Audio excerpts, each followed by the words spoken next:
Hey guys, welcome back to the channel. This is a story about what if Naruto has mystical powers. Council bashing. Before I start, please support for more amazing content and do consider subscribing to my channel and share this video with your friends. This is written by Kumo no Shinigami, link in the description and support writer. Let's start the video. Disclaimer. I don't own Naruto or anything else that may or may not appear in this fic. We cannot banish dangers, but we can banish fears. We must not demean life by standing in awe of death. For thousands of years, humans have believed themselves to be the masters of their world. This is not true. There exist powers far greater than a human could ever grasp, watching over them in silence. Amaterasu, goddess of the sun, and Tsukuyomi, god of the moon. It was they who created the humans in the image of the two divine races, the angels and the vampires. These two races have long fought each other, neither one gaining an advantage. The two deities, who were in fact brother and sister, have long sought a truce between the two races. A unity. This is why, on one cloudy October evening, the eyes of the gods fell on a young boy, no older than 10. This boy had been the victim of much cruelty in his lifetime, and the cruelty of the village he lived in had long gone unpunished. The gods saw great potential in this boy. They descended from the heavens to bring their gift to this unfortunate child. In Konoha, Uzumaki Naruto wandered through the forest of Konoha, glaring up at the moon. His blonde hair was matted down with blood and his white shirt was stained crimson. It was a few days before his 11th birthday and the villagers had been particularly nasty. He had managed to escape with only a few broken bones, but his scalp was split open when someone threw a large rock at the back of his head. His wounds had healed, as they always did, but it did nothing to alleviate Naruto's anger at his unjust fate. I would give anything to be free of this torment. He murmured to himself. Anything? He heard a voice behind him say. He quickly turned around, but he saw no one. Who's there? He asked, preparing to run if he had to. He turned back around and when he did, there were two strangers standing in front of them.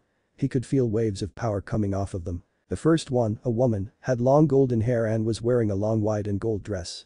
Her eyes seemed to burn with an intense fire.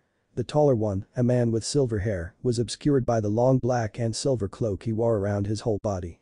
He seemed to absorb all the light in the area. What do you want? He asked warily. The man spoke, I am Tsukuyomi, and this is my sister, Amaterasu. We have come to give you an opportunity to be rid of your suffering. Naruto's eyes widened. He knew who these people were. I'll give anything to be rid of this hell. Tsukuyomi's eyes narrowed. Even your humanity? What? Naruto asked surprisedly. My humanity? Amaterasu nodded. Are you willing to escape the confines of humanity, to cast away the chains placed on you by this village? Are you willing to become something far greater than a mere human? Naruto considered for a moment. Yes. I would be willing to give up even my humanity to be free. The two gods smiled. They each held out a hand and in Amaterasu's hand appeared a ball of shining light. In Tsukuyomi's hand appeared a ball of shadow, sucking the light out of the area.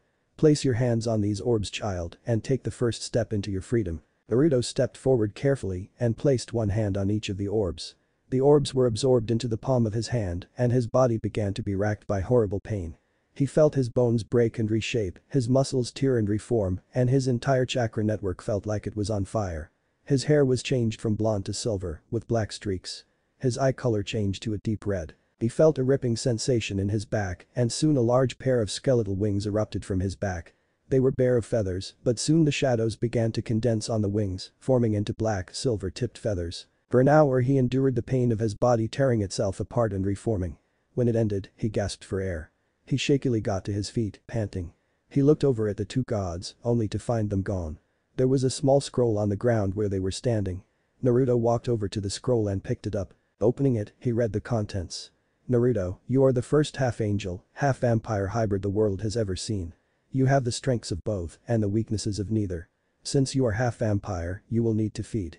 You are able to control light and shadows and combine them like no one else can. You can also use the secondary elements of each race. Fire for angels, wind for vampires. Your human chakra has been replaced by a fusion of angel and vampire chakra.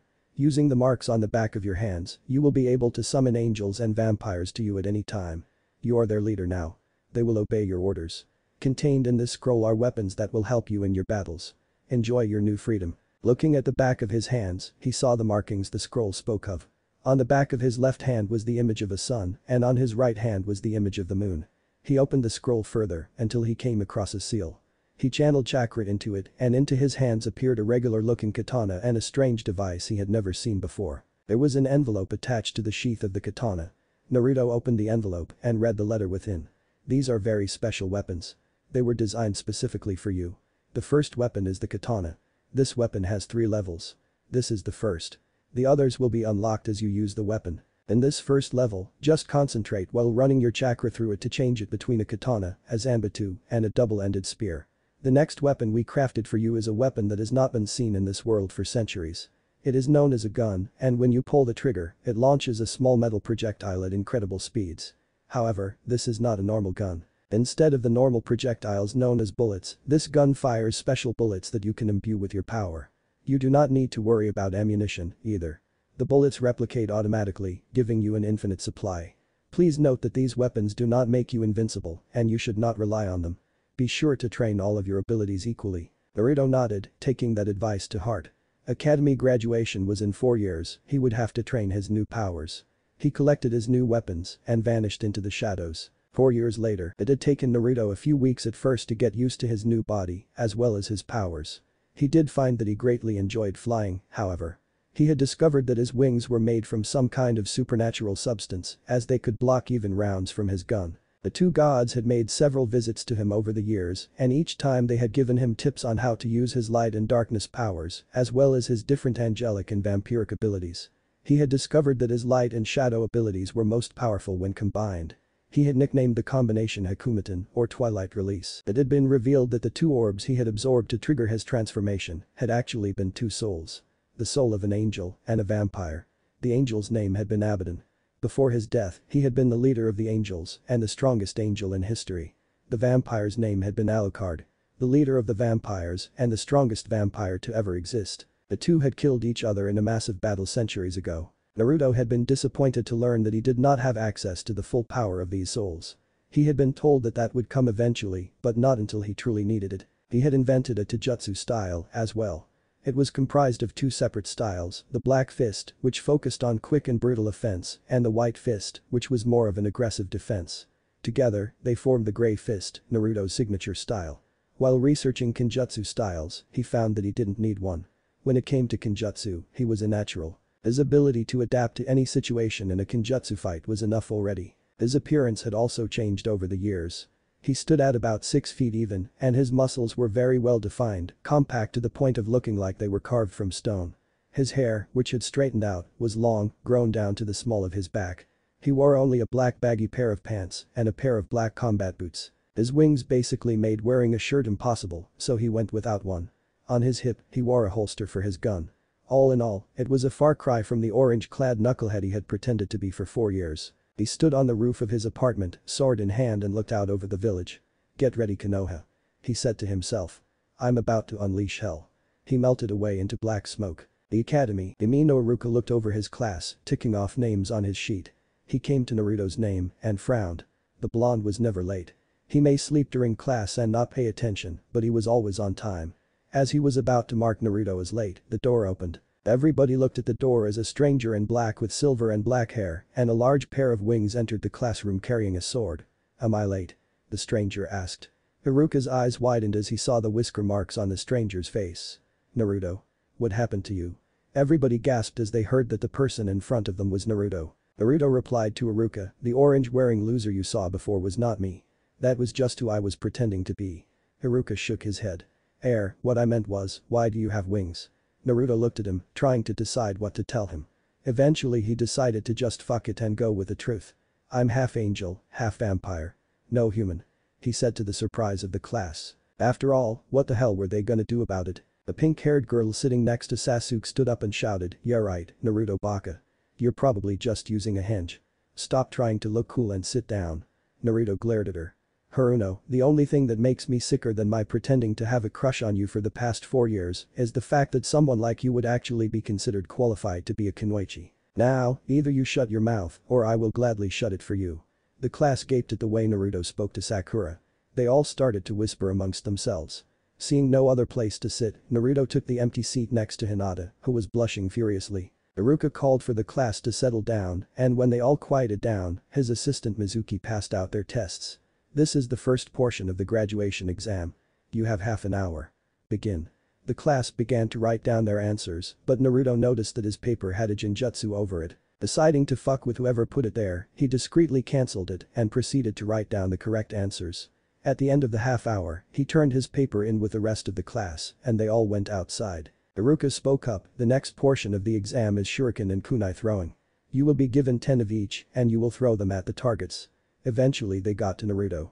Sasuke had the highest score so far, scoring 17 out of 20 bullseyes.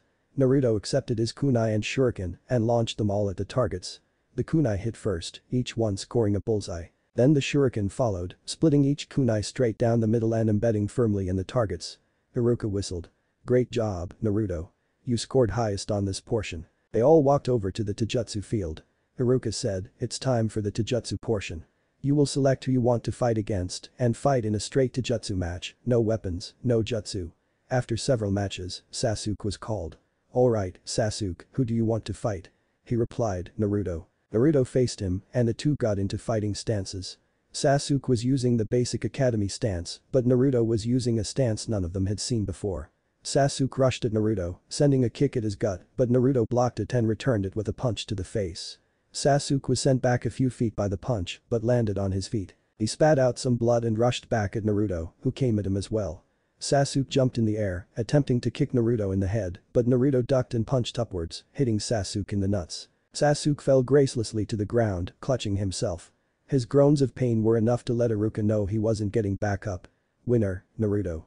He winced as he looked at Sasuke on the ground, still rolling around in pain. Looking at his list, he called the next name. Naruto, you're next. Who do you want to fight? Naruto answered, Mizuki-sensei. Iruka quirked an eyebrow while Mizuki grinned to himself. This is excellent. Time to put that demon in its place. Mizuki walked over to face Naruto and they both got into their fighting stances. When the match began, Mizuki quickly rushed at Naruto, hoping to catch him off guard. He punched at Naruto's stomach but was blocked. Naruto kicked him in the stomach, knocking the air out of him. Naruto then punched him in the gut twice and in the face, knocking him away. Angered, Mizuki ran at Naruto with a kunai. He slashed at Naruto's face but was bet by Naruto's sword. Mizuki threw away the kunai and pulled out a ninjato, slashing at Naruto's gut. Naruto blocked the blow and thrust towards Mizuki's heart, missing by a hair's breadth. He slashed Mizuki across the chest, slicing through the Chunin vest and leaving a cut across Mizuki's chest. Mizuki yelled in anger and thrust toward Naruto, aiming to impale him. Naruto swept the sword away and punched Mizuki in the face. Catching his wrist, Naruto twisted, forcing Mizuki to drop his blade. He grabbed Mizuki by the hair and threw him face first into a nearby tree. Mizuki hit with a crunch and Naruto was there waiting for him. He put his sword at Mizuki's throat. Iruka and the rest of the class were watching with their jaws on the ground. Winner, Naruto. He stammered. Naruto sheathed his sword and walked back to the class. They all went back inside for the final portion of the test. Once they had all taken a seat, Iruka said, this is the ninjutsu portion of the test. You will come to the front of the class and perform the 3 academy jutsu. This counts for a large portion of your grade, so if you didn't do so well on the other parts, do your best on this one. Iruka went through the list of names one by one. Finally, Naruto heard his name called. He walked to the front of the class and stood in front of Iruka. Perform a henge, a kawarimi, and 3 bunshin. Naruto transformed into a perfect copy of the Shadame Hokage, switched places with Iruka, and created 20 clones, all without hand signs. Iruka smiled. Impressive, Naruto. I wasn't sure if you would manage the bunshin, but it seems you far exceeded my expectations. Naruto shook his head. These aren't regular bunshin. They're Yami bunshin, the jutsu the Kage bunshin was based on. They have the same properties as Kage bunshin, except they can only be dispelled by a killing blow. He punched one of them in the face for demonstration. Unfortunately, they're still only a tenth of the strength of the user. Iruka shook his head. You're full of surprises, Naruto. You pass. Congratulations, you got the highest scores in every part of the exam. Naruto picked up his headband and went to his seat, tying it around his right bicep. Alright, everybody who passed, be here tomorrow for team announcement. Iruka said. The class all began to file out. Naruto had exited the academy when he felt someone coming up behind him. He turned and saw Sasuke walking up to him. What do you want, Ichi? He asked. Give me your sword, dope. A loser like you doesn't need it. Naruto narrowed his eyes. No way in hell am I going to give you anything, Ichi. Get that stick out of your ass or I'm gonna pull it out and beat you with it. Sasuke smirked. Whatever, dope. I'll just talk to the council and they'll make you give it to me. He began to walk away when he suddenly began to feel very cold. He turned to see Naruto, seemingly absorbing the light from around him. From the shadows that were condensing around Naruto, a long black tentacle shot toward Sasuke and wrapped around his neck. It lifted him into the air and slammed him against a wall. "You listen to me, Ichiha. Nobody, and I mean nobody, is going to make me give you shit. Not the council, not the Hokage, not even the ghost of the Shodaime himself. Now get out of my sight." The tentacle dropped him and Naruto began to walk away. As he walked, he melted away into smoke. He reappeared in his usual training spot to find Tsukiyomi and Amaterasu waiting for him. He greeted both of them and Tsukiyomi said, "Greetings, Naruto. We have something for you, a sort of congratulations on your graduation." In front of him appeared a large scroll. "This is a summoning scroll. We spent quite a while finding the right one for you, but I think you like what we picked." Naruto quirked an eyebrow. "What kind of summons is it?" he asked. Tsukiyomi smirked. "Sign it and find out." Naruto rolled open the scroll and was shocked at the names inside. Every single one of them was in Uzumaki. What Amaterasu explained, "We found this in the ruins of Yuzushiogakure, where your clan is from. This was your family's summoning contract. The last name on the scroll was your mother." Naruto looked at the name. Uzumaki Kushina mother. He committed it to memory. Biting his thumb, he signed the scroll and added his handprint next to his signature. Performing the hand signs, he slammed his hands on the ground, obscuring himself in a large amount of smoke. When it cleared, he was standing on the back of a large dragon. He grinned wildly. "Oh, yeah. This would do just fine." The dragon spoke up in a deep voice, "Who summoned me? Where are you?" Naruto jumped off the dragon's back and landed in front of it. "I summoned you. My name is Uzumaki Naruto," he said. The dragon replied, "Uzumaki, eh? I thought Kushina-chan was the last Uzumaki. You know her?" Naruto nodded. "She was my mother. She died giving birth to me." The dragon blew smoke from its nostrils. "Damn. I always liked Kushina-chan. Best damn summoner we ever had. Anyway, you can call me Aizen. You'll need to summon my father, the boss, if you want to be able to summon us. I suggest doing that soon. He'll be eager to meet you." Naruto nodded and performed the hand seals. After biting his thumb and slamming his palm down on the ground, a gigantic cloud of smoke obscured everything in the forest. Out of the smoke came a gigantic black dragon that was easily as tall as the Kyuubi. "Who summons Ragnarok, king of the dragons?" it asked. It looked down and saw Naruto and Aizen and said, "Another Uzumaki, eh? Greetings, boy. I am Ragnarok. Feel free to summon my kind and me if you need us. Aizen, I expect you to look after the boy." Aizen nodded at his father's instructions. Naruto looked at Aizen.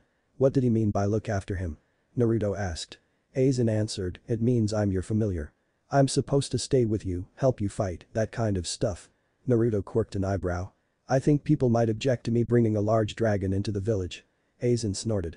"No worries." He began to shrink until he was only about a foot tall. He flew up and perched on Naruto's shoulder. Okay, better." Naruto looked towards the two gods, only to find that they weren't there. Every frickin' time. He thought to himself. He began to walk back to the village through the forest. As he walked, he sensed someone up ahead. His vampire abilities allowed him to sense people nearby and recognize them by the smell of their blood. He was surprised to sense Mizuki in a clearing up ahead. He got up close so he could hear what was going on. Finally, he heard Mizuki say, "I have the forbidden scroll and I can take it to Orochimaru-sama. And best of all, I was able to frame the Kyuubi brat." Naruto's eyes widened. "Mizuki, turned traitor. I've got to stop him." Mizuki was barely able to dodge the thrust to his heart. He jumped to his feet and saw Naruto standing nearby, his sword drawn. "Well, if it isn't the demon brat. Too bad for you, we're all alone out here and I can finally kill you." He was interrupted by a large weight that slammed down on his head from behind, knocking him unconscious. Standing behind the unconscious form of Mizuki was Aizen, in his full size. "Got him, boss." Naruto was about to take Mizuki and the scroll to the Hokage when a devious thought crossed his mind. He sat down and opened the scroll. He pulled out a smaller scroll, performed some hand seals, and placed a hand on each scroll. He decided to read the scroll while he had it. He found several interesting jutsu on there, but the most interesting thing of all was at the very bottom. It was a seal, with Naruto's name written above it. Curious, he channeled his chakra into it. Out of the seal came another, smaller scroll. Naruto opened it and read the contents. "Naruto, if you are reading this, then you are either a Chunin or 16. You may already know this, but you are the Jinchuriki of the Kyuubi no Kitsune. I am truly sorry for the massive burden I have placed on you. I can only hope the village sees you as the hero you truly are, though part of me fears that won't happen. Inside this scroll you will find the keys to the clan compound. All of my life's work is in there.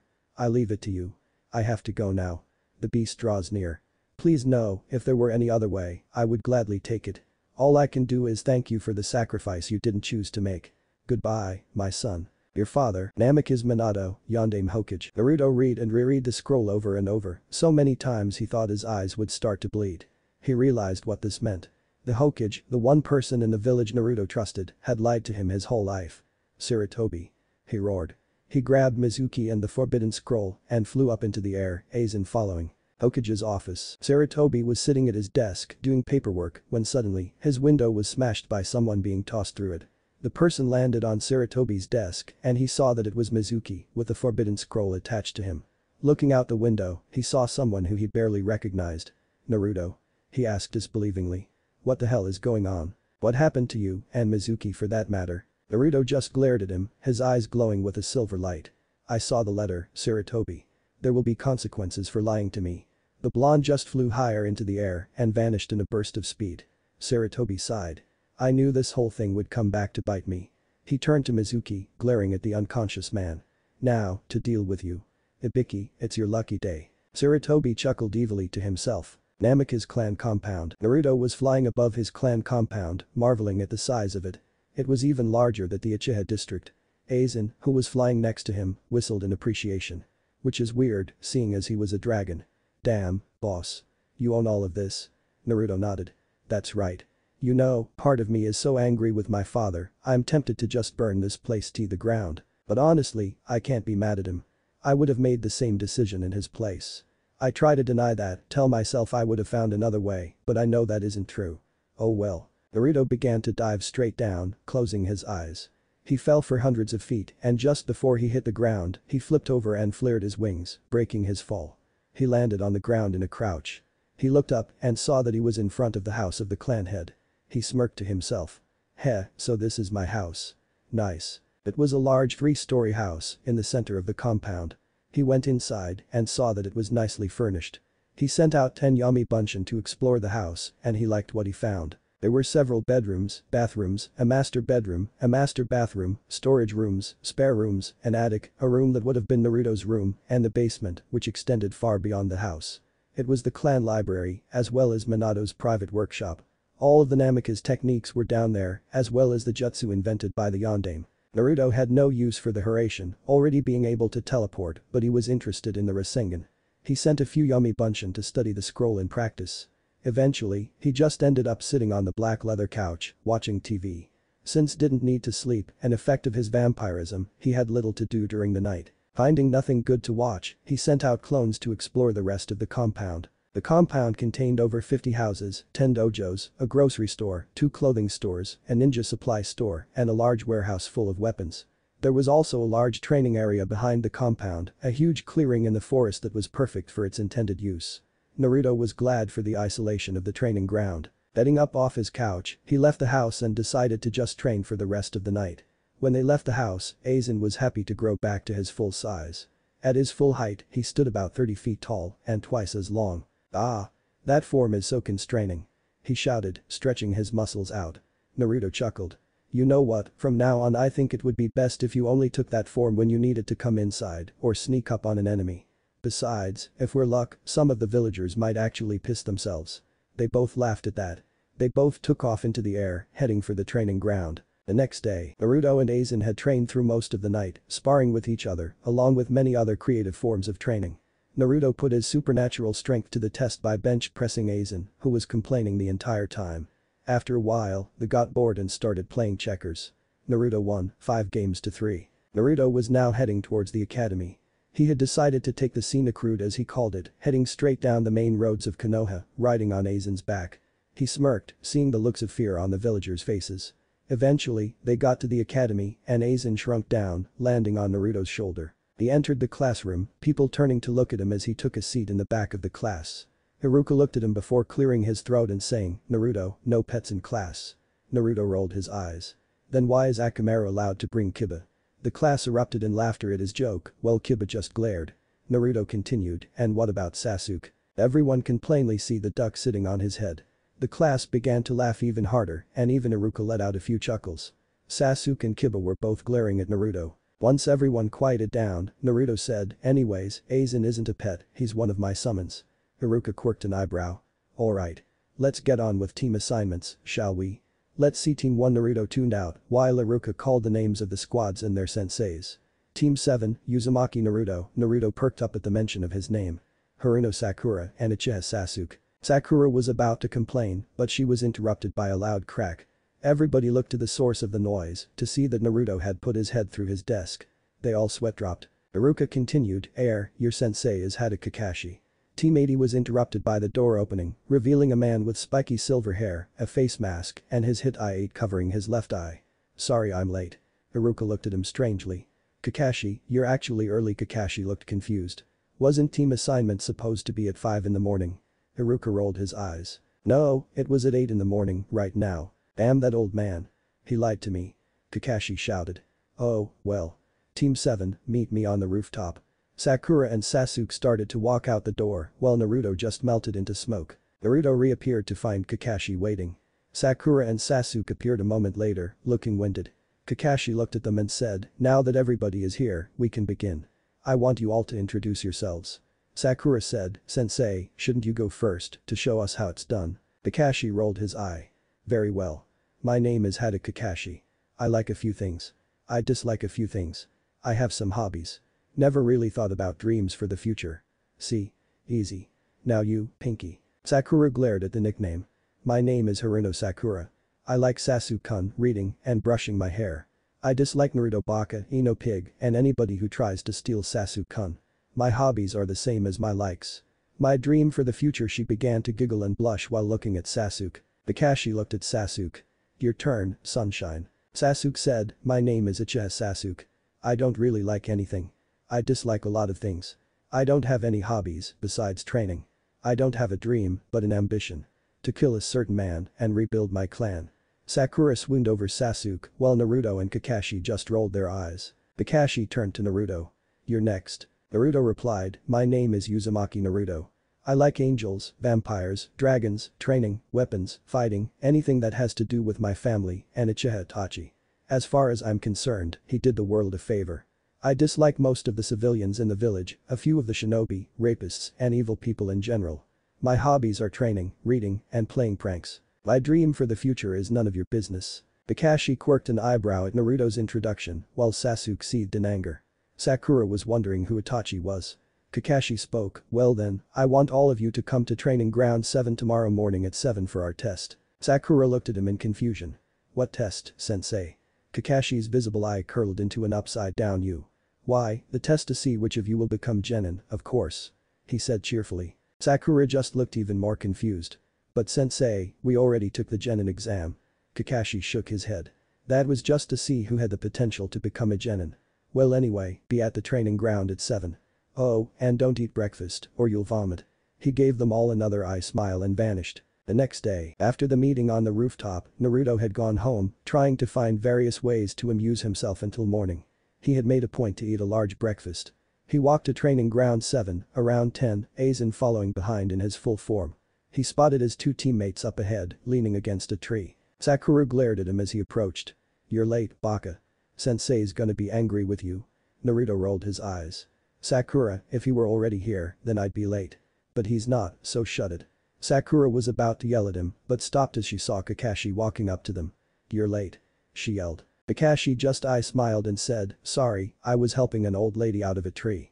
And then I had to help a cat across the street. Sakura just looked confused. Anyway, let's get on with the test. He took 2 bells out of his pocket and tied them to his waist. You have to get these bells from me. Anyone who doesn't get a bell gets sent back to the academy. But let me warn you, you won't get a bell unless you come at me with the intent to kill. Begin. As soon as he said begin, Sakura and Sasuke jumped into the forest. But Naruto just stood there. He drew his sword and said, intent to kill, eh? This is gonna be fun. He rushed to Kakashi, swiping at his head. Kakashi barely had time to block the blow before he had to dodge a stream of fire from Aizen. He tried to put some distance between himself and Naruto, but the blonde wouldn't let up. His swings were so fast, it was all Kakashi could do to keep blocking. On top of that, Naruto was swinging with such force that Kakashi felt like his arms were turning to jelly. It didn't help that he had to keep dodging Aizen's attacks. Finally, he was able to jump back a few feet from Naruto and catch his breath. He saw Naruto pointing a strange device at him and was confused because he didn't know what it was. He saw a bright light building at the front of it and started to get a sinking feeling in his gut. Finally, the light went flying at him, faster than he could blink, and it hit the ground in front of him, causing dirt to fly everywhere. He looked at the spot the blast had hit, only to be shocked at the 3-foot wide crater that was a foot deep. "This kid really is trying to kill me," he thought to himself. He ran around the training ground, running for his life actually, as Naruto fired blast after blast at insane speeds. Finally, he was caught at the edge of one of the blasts and sent flying. He landed in a tired heap, panting for breath. Before he could get to his feet, Aizen put one of his massive legs on Kakashi's back, holding him in place. He smiled in joy as he heard the timer go off. Aizen lifted his leg off of Kakashi, who got up and dusted himself off. Sakura and Sasuke both reappeared from out of the forest. Kakashi smirked. "Well, that was fun. However, since none of you got a bell, I'm afraid he was interrupted by Naruto clearing his throat. Kakashi looked at him and saw that he was holding both bells. His eye widened. "When did you Naruto cut him off again?" "Right after you tied them to your belt. I also knew the true purpose of this test." He then proceeded to hand a bell to Sakura and one to Sasuke. "Teamwork. Isn't that right, sensei?" Kakashi was just gawking at him. "If you had the bells from the start, then why did you spend an hour kicking my ass?" Naruto grinned. "It was more fun that way." Kakashi glared at him. "Grr. You all pass." "Damn it." Sakura cheered while Naruto just kept grinning. "Meet back here tomorrow morning, same time for our first mission." He vanished in a cloud of smoke. Hokage's office. Sarutobi was looking at the two jounin on front of him. Apparently, only these two teams had passed this year. "So, this is it. I must admit, I'm a little surprised." Suddenly, Kakashi appeared in the middle of the room, covered in dirt and a little blood and looking like hell. His clothes were ripped, his arm was bleeding, and even his hair was drooping. "Team 7 passes," he said before collapsing in a chair. The other two jounin, Kurenai and Asuma, looked at him with wide eyes. "What the hell happened to you?" Kurenai shouted. "Uzumaki Naruto." Kakashi groaned. Everybody's eyes widened. "One kid did this to you?" Asuma asked in disbelief. Kakashi nodded and began to tell them all about his fight with Naruto. They laughed when Kakashi said that the only reason he didn't use his Sharingan was because he was too busy running for his life to uncover it. Eventually, the jounin all left and Sarutobi marked down the names of the genin who had passed. Namika's compound. Naruto sat on the couch in his living room, attempting to meditate. He had decided to pay a visit to the Kyuubi. He closed his eyes and focused on his breathing to the exclusion of all else. Eventually, he felt the rest of the world just fade away. When he opened his eyes, he was in a large maze of hedges, the walls of which went up as far as he could see. Looking up, he saw the moon and stars shining bright in the sky. He felt a pull in his mind and followed it through the maze. Eventually, he came upon a large cage in the center of the maze. It was around 1,000 feet tall and was dark within. He could see nothing inside. Suddenly, a huge pair of glowing red eyes opened inside the cage. "So, my jailer finally decided to pay me a visit, eh? Come closer, boy." Naruto walked up to the cage, only for the Kyuubi to swipe at him with its massive claws. The Kyuubi was shocked, however, as Naruto stopped the claws with a single finger. "So, you're the Kyuubi? I'm not impressed." He threw the beast back and it slammed against the back of the cage. The beast roared in anger. "What? How is this possible?" Naruto laughed in a sinister way. "In here, I am God. Your power is nothing as long as you are in my mind." To prove his point, he walked straight through the bars of the cage, past the protection of the seal. "Foolish child. Now you die." The Kyuubi lunged at Naruto, trying to bite him in half, but before it touched him, it was sent flying backwards by an unseen force. What? That's impossible." Naruto laughed as he exited the cage and clenched his fist. The cage began to get smaller and smaller until it was nearly crushing Kyuubi. It yelled out, "How are you causing me pain? I can't feel anything in here." Naruto smirked. "I already told you. I am God in here. If I want you to feel pain, you feel pain." Kyuubi grunted in pain, but then smirked and began to shrink and change until, in its place, was a beautiful woman with long red hair and very large assets. It didn't help that she was barely wearing any clothes. Naruto looked at her in disbelief. "Kyuubi. Yare were a chick." Kyuubi laughed at him. "Of course I am, boy. Couldn't you tell?" she said in a much more womanly sweat dropped. "Ah, no. Not at all, really." Kyuubi glared at him. "HMPH. Men. Anyway, what did you come here for, anyway? Or was it just to humiliate me?" Naruto smirked. "Well then, I guess you're not interested in getting out of here." He turned to walk away. Kyuubi's eyes widened. "Wait. Please. Don't go." Naruto laughed. "I knew that would get your attention. So, I take it you're interested?" Kyuubi nodded vigorously. "Hell yeah. The only thing I've felt in 14 years was that pain you caused me earlier. I would give anything to be free of this damn seal." Naruto grinned. "Well, then. Lucky for you, I know a way to get you out. It involves using a large amount of your yaki to create a flesh and blood body for you and transfer your consciousness into that body. However, 4 taels of your power will be permanently lost in the transfer. Are you willing to do this?" Kyuubi didn't hesitate. "I'll do it. When can we get started?" Naruto answered, "Well, the power output of the transfer would undoubtedly be noticed immediately, so I want to wait until we can leave the village. I'll wait for a C rank. It'll probably be about a month." Kyuubi narrowed her eyes. "How do you know I won't attack you when I get out?" Naruto replied, "During the transfer procedure, I'm going to place a seal on your body that prevents you from attacking me or anybody I order you not to. If you do, the seal will activate and kill you." Kyuubi nodded in understanding. Naruto turned to leave, saying, "Well, I'll be going now. It's almost morning. I'll talk to you in a month." "Wait." Naruto turned back around to see Kyuubi trying to hide a blush. Before you go, do you think you could establish a sort of mental connection or something? It gets boring in here and I'd like to at least have someone to talk to." Naruto nodded and walked you to the cage. He reached up to the piece of paper that was the seal and tore off a small corner. He felt a small tingle in the back of his head and faded from his mind. He opened his eyes to find himself sitting back on his couch at home. He searched his mind and found that he could slightly feel Kyuubi's presence in the back of his mind. "Can you hear me?" he asked. "Yeah, I can hear you," Kyuubi responded. Gathering his things, Naruto left the house and flew up into the air. He began heading towards the training ground, enjoying the warm sun on his face. And there is the first chapter of my new masterpiece. First, to answer any questions you may have. The only way of finding the limits of the possible if by going beyond them into the impossible. It had been a long month for Naruto and his team, and the constant D-rank missions had not made the time pass any quicker. On the bright side, however, they had finally managed to reach the quota of 30 D ranks to be able to accept a C rank. So now they stood in the missions office, demanding a C rank. Iruka, however, had other ideas. "No way. You 3 barely graduated a month ago. There's no way you 3 could be ready," he shouted. All 4 members of Team 7, plus Aizen, glared at Iruka. Kakashi spoke up first. "Iruka, you obviously haven't heard about how Naruto almost killed me without so much as breaking a sweat, have you?" Iruka looked at him confusedly. "Ewa?" Naruto spoke up next. "Not to mention the fact that I literally have an army of angels and vampires I can summon at will." Aizen added in, "Don't forget dragons." Naruto nodded. "Exactly." Kakashi said, "I pity the bandit that tries to attack this team." Aizen added, "Even most ninja wouldn't be a problem." Iruka raised a hand to stop them. Alright. Geez, are you guys trying to get a C rank or an S rank? Here." He handed them a scroll. "Your mission is to escort a bridge builder to Nami no Kuni and protect him while he finishes building his bridge. Tazuna-san, you may enter." The door opened and an old man who smelled of sake and carried a sake bottle, surprise, entered the room and said, "Are these the people guarding me? Why does that one have a duck on his head? Is that pink thing coming too?" he said in a drunken slur. Naruto and Aizen began laughing hysterically.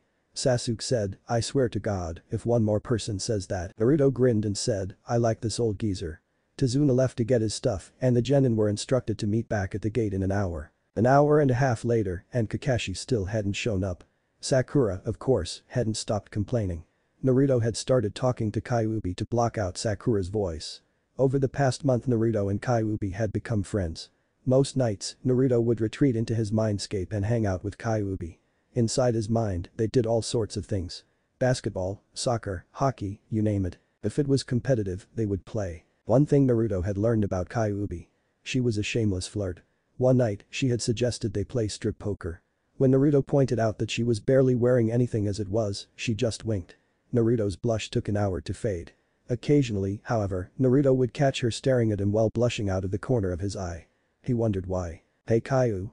We finally got a C rank. You're almost out of there," he thought to her. "Kick ass. I can't wait to get out of this place," she replied.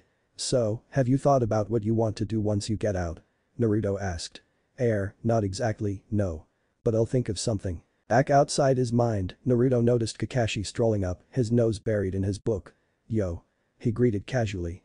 Sakura screamed at him as usual and they made their way down the road away from Konoha. As they were walking, Sakura asked Tazuna, "So, Tazuna-san. Do they have ninja in your country?" Naruto answered for him, "No Sakura. If they did, he would have hired them. Now shut up and don't ask stupid questions." They continued along the road for a while until Naruto noticed a puddle by the side of the road. He looked at Kakashi and saw that he had noticed it too.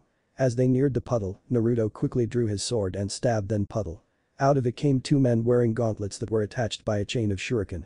One of the men was bleeding from a stab wound in his shoulder. They quickly rushed at the group but were stopped by Naruto slashing at them with his katana. They growled at him, trying to intimidate him.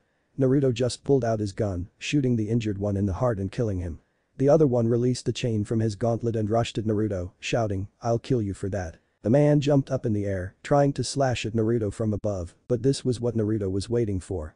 When the man came down, he was impaled in the gut by Naruto's sword. Naruto leaned in to whisper in the man's ear. "Now you die." Naruto quickly plunged his fangs into the screaming man's neck, drinking his blood until there was none left. Naruto could feel his body coursing with strength and felt the man's memories enter his mind. When he finished, the man was just a dry husk. Naruto walked over to the corpse of the other man and repeated the process. When he finished, the blood that was on his face and that had run down his chin was seemingly absorbed into his skin. Ah, that was refreshing. He licked the blood from his sword before turning back towards his team, who were looking at him in horror. "What? I told you I was half vampire." He sheathed his sword and walked back to his team. Sakura looked at him with fear. "Why, you were serious?" Naruto rolled his eyes. "Duh. It's ironic how the truth is often more unbelievable than lies, don't you think?" Sakura continued staring at him. "We all thought you were joking. Those wings are aerial. You're really not human." Naruto nodded. "That's right. Isn't that great?" Sakura looked to the two dried corpses sitting at the side of the road, her face pale. "Yeah, you killed them." Naruto gave her a hard look. "That's what ninja do, Sakura. We kill people. If you don't kill your enemy, then they'll sure as hell kill you." She nodded, giving one last look to the two bodies. Kakashi cleared his throat. "If we could please get back to the pressing matter." Regardless of how easily they were defeated, those were Chunin-level Nukenin from Kiri. That bumps this mission up to at least a B rank. "Can you tell me why there are ninja after you, Tazuna?" Tazuna sighed and began to explain. "Well, you see, about a year ago, a man named Gato came to my country and started taking control of all trade in and out of the country. Now, he controls everything and the people are suffering. Even the daimyo can't do anything. But this bridge I'm working on would connect us to the mainland and save our country. But Gato doesn't want that. He likes being in control. You see, he may be a legitimate businessman on the surface, but his company is a front for all kinds of illegal activity. Drugs, smuggling, human trafficking, you name it. He makes an example of anyone who dares to speak against him and the people are afraid for their lives. He's tried several times to sabotage my bridge, so I had to hire ninjas to fight the ones he sent after me. Please, will you help me and my country?" "Yeah, I used the same explanation from my other story." Big whoop, wanna fight about it? Kakashi looked to his team. "It's up to you. Do you want to continue or go back?" "I'm going, regardless of your decisions," Naruto said. He and Aizen walked over to stand next to Tazuna. Tazuna laughed. "I have the vampire and the dragon on my side, you guys could probably head back." He joked. Sasuke also walked over to Tazuna. "I'm going," he said. Sakura, of course, followed Sasuke without hesitation. Kakashi smiled. "Well then, Tazuna. It looks like the mission proceeds." Tazuna sighed in relief. "Thank you all very much." They were about to continue when Naruto walked back over to the two corpses. He cut their heads off, burning their bodies. He sealed their heads in a scroll he got from seemingly nowhere and walked back to his team. Kakashi looked at him funny. "Where'd you get that scroll from? I know you weren't carrying it with you." Naruto shrugged. "Shadow storage. What does that mean?" Kakashi asked. Naruto simply held up the scroll and dropped it into the shadow of a tree. Instead of hitting the ground, it seemed to fall through the shadow, vanishing. Everybody's eyes widened. "Now that's cool," Tazuna said. Naruto grinned. "I can store anything I want and I can recall it from any shadow." They all continued walking down the road with nothing eventful happening until they came to sea. There was a man with a boat there waiting for them and they all piled into the boat. They began to quickly move away from the shore. When they got closer to the island, however, they had to cut the engines so as to not be spotted. After a while, they were able to see a large bridge to their side. They all marveled at how large it was, Tazuna looking at it with pride. Eventually, they made it to the shore, stepping off the boat. Tazuna thanked the man, who quickly rowed away. They continued down the road a ways until Sasuke suddenly threw a kunai into the bushes. Naruto looked over to see what Sasuke hit, to see a small rabbit lying dead, a kunai in its head. He narrowed his eyes. A white rabbit in summer. He walked back to his team when suddenly Kakashi yelled, "Get down." Naruto turned to see a giant Zanbatsu spinning through the air towards him. Quickly, he drew his sword, the blade glowing brightly as he did. The blade changed in mid-swing into a giant zanbatsu, 7 feet long and pure black, with a single glowing red vein along the length of the blade. The blade was straight and double-edged. On one side of the blade, at the tip, it had spikes running down for about a foot, angling back towards his wrist. Each of these spikes was colored red. When Naruto completed his swing, the sword had changed into that zanbatsu, knocking the other one away from him. Naruto whistled appreciatively, running his fingers along the razor-sharp blade. He tossed the sword in the air, catching it like it weighed nothing. He grinned evilly to himself. The other zanbatsu had been knocked into a tree, and a strange-looking man suddenly appeared standing on it. Kakashi narrowed his eyes at the man. Mamachi Zabuza, demon of the bloody mist. A rank jounin level nuke nin of Kiri. Zabuza laughed sinisterly. So, the great Sharingan Kakashi has heard of me, eh? I'm flattered. Hand over the old man. And you can leave. As Kakashi was about to fight him, Naruto stepped in his way. This one's mine, Kakashi. He said darkly. Knowing better than to argue with him when he got like this, Kakashi just stepped back as Naruto faced Zabuza. As they stood apart from each other, Naruto suddenly swung his sword horizontally, sending a black wave of destructive energy at Zabuza. Zabuza's eyes widened as he jumped over the wave. He saw 3 more coming towards him quickly, followed by Naruto. After dodging the waves, he had to deal with Naruto, who was swinging his zanbatsu with such force that it hurt to block. As Zabuza dodged a slash that would have taken his head off, he was suddenly covered by a large shadow. Looking up, he saw Aizen swooping down on him from above. The large dragon tried to grab Zabuza in his claws as he passed by, but missed. Zabuza retreated to the surface of the lake, hoping to get an advantage, but Naruto just kept bombarding him with long-range attacks. Figuring that he was safe as long as he could dodge these attacks, he was surprised to see Naruto flex his wings and jump into the sky. His blood ran cold as he saw Naruto swooping down on him, eyes glowing like fire, with his large zanbatsu poised to strike. Naruto fell down from above, crashing into Zabuza and creating a huge splash of water. The force of the slash nearly severed Zabuza's right arm, breaking his left arm completely and throwing Zabuza back against a tree. He looked at Naruto with fear in his eyes. "Whoa, are you?" he asked with a trembling voice. Naruto looked at him, his eyes still burning. "I am the one who walks between the light and the shadow. I am the master of night and day. I am the half-night king," he roared in a demonic voice. He swung his zanbatsu, intending to finish Zabuza, but was surprised when he was seemingly killed by several senbon in his neck. From nowhere appeared a young boy in a hunter nin mask, crouching next to Zabuza's body. He said, "Thank you for weakening him. I have been looking for an opportunity to take him out for a while now." The boy grabbed Zabuza and vanished. Naruto simply sheathed his sword, which had returned to a katana, and strolled back to his team, who were once again completely stunned. Naruto looked at Kakashi and said, "Zabuza is still alive. A hunter nin is supposed to destroy the body on sight, cutting off the head. Also, the placement of those senbon couldn't have killed him. However, with the state of disrepair I left him in, I doubt he'll be troubling us further. His arm will most likely have to be amputated." Kakashi looked at him funny. "How do you know all that?"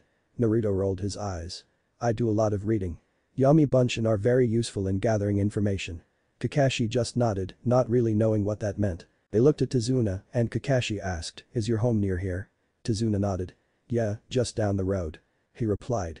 They all followed him as he led the way. Soon, they came to a house near the water. It wasn't too big, only 2 stories, but it looked nice enough. They entered the house with Tazuna leading the way. He called out, "I'm home." A young woman with long black hair entered the room and hugged Tazuna. She bowed to the ninja and said, "Thank you for bringing my father home. My name is Tsunami, I'm Tazuna's daughter." Kakashi smiled and said, "No problem." After eating dinner with Tazuna and his family, the ninja all prepared to go to bed. Except Naruto, of course. As Sasuke, who he was bunking with, crawled into his bed and proceeded to snore loudly, Naruto hopped out the window, spreading his wings and taking off into the night. Naruto flew several miles away from the house to a place where he was sure the chakra output would not be felt. He created several Yami Bunshin to begin setting up the complex seal he had been studying. "You ready for this, Caillou?" he asked. "Yeah, I'm ready. I just have one question. Will my new body be demon or human?" Naruto answered, "Demon. It is going to be created out of Yaki, after all." "Okay, it's time to get started." He formed a strange seal with his hands, reaching inside himself to pull out Kyuubi's Yaki. The complex seal he was standing in the middle of began to glow brightly. As he grunted with the exertion of pulling out more and more Yaki, it began to take shape in the middle of the seal. The large ball of Yaki was distinctly human-shaped and noticeably female. The mass of Yaki began to glow brightly as Naruto felt the seal take effect. Letting go of the Yaki, he saw it swirl around the form before condensing on the glowing shape. Finally, it stopped. In the center of the seal stood Kyuubi in her human form, completely naked. Naruto's seal was a complex pattern around her neck, preventing her from harming him. Finally, she opened her eyes.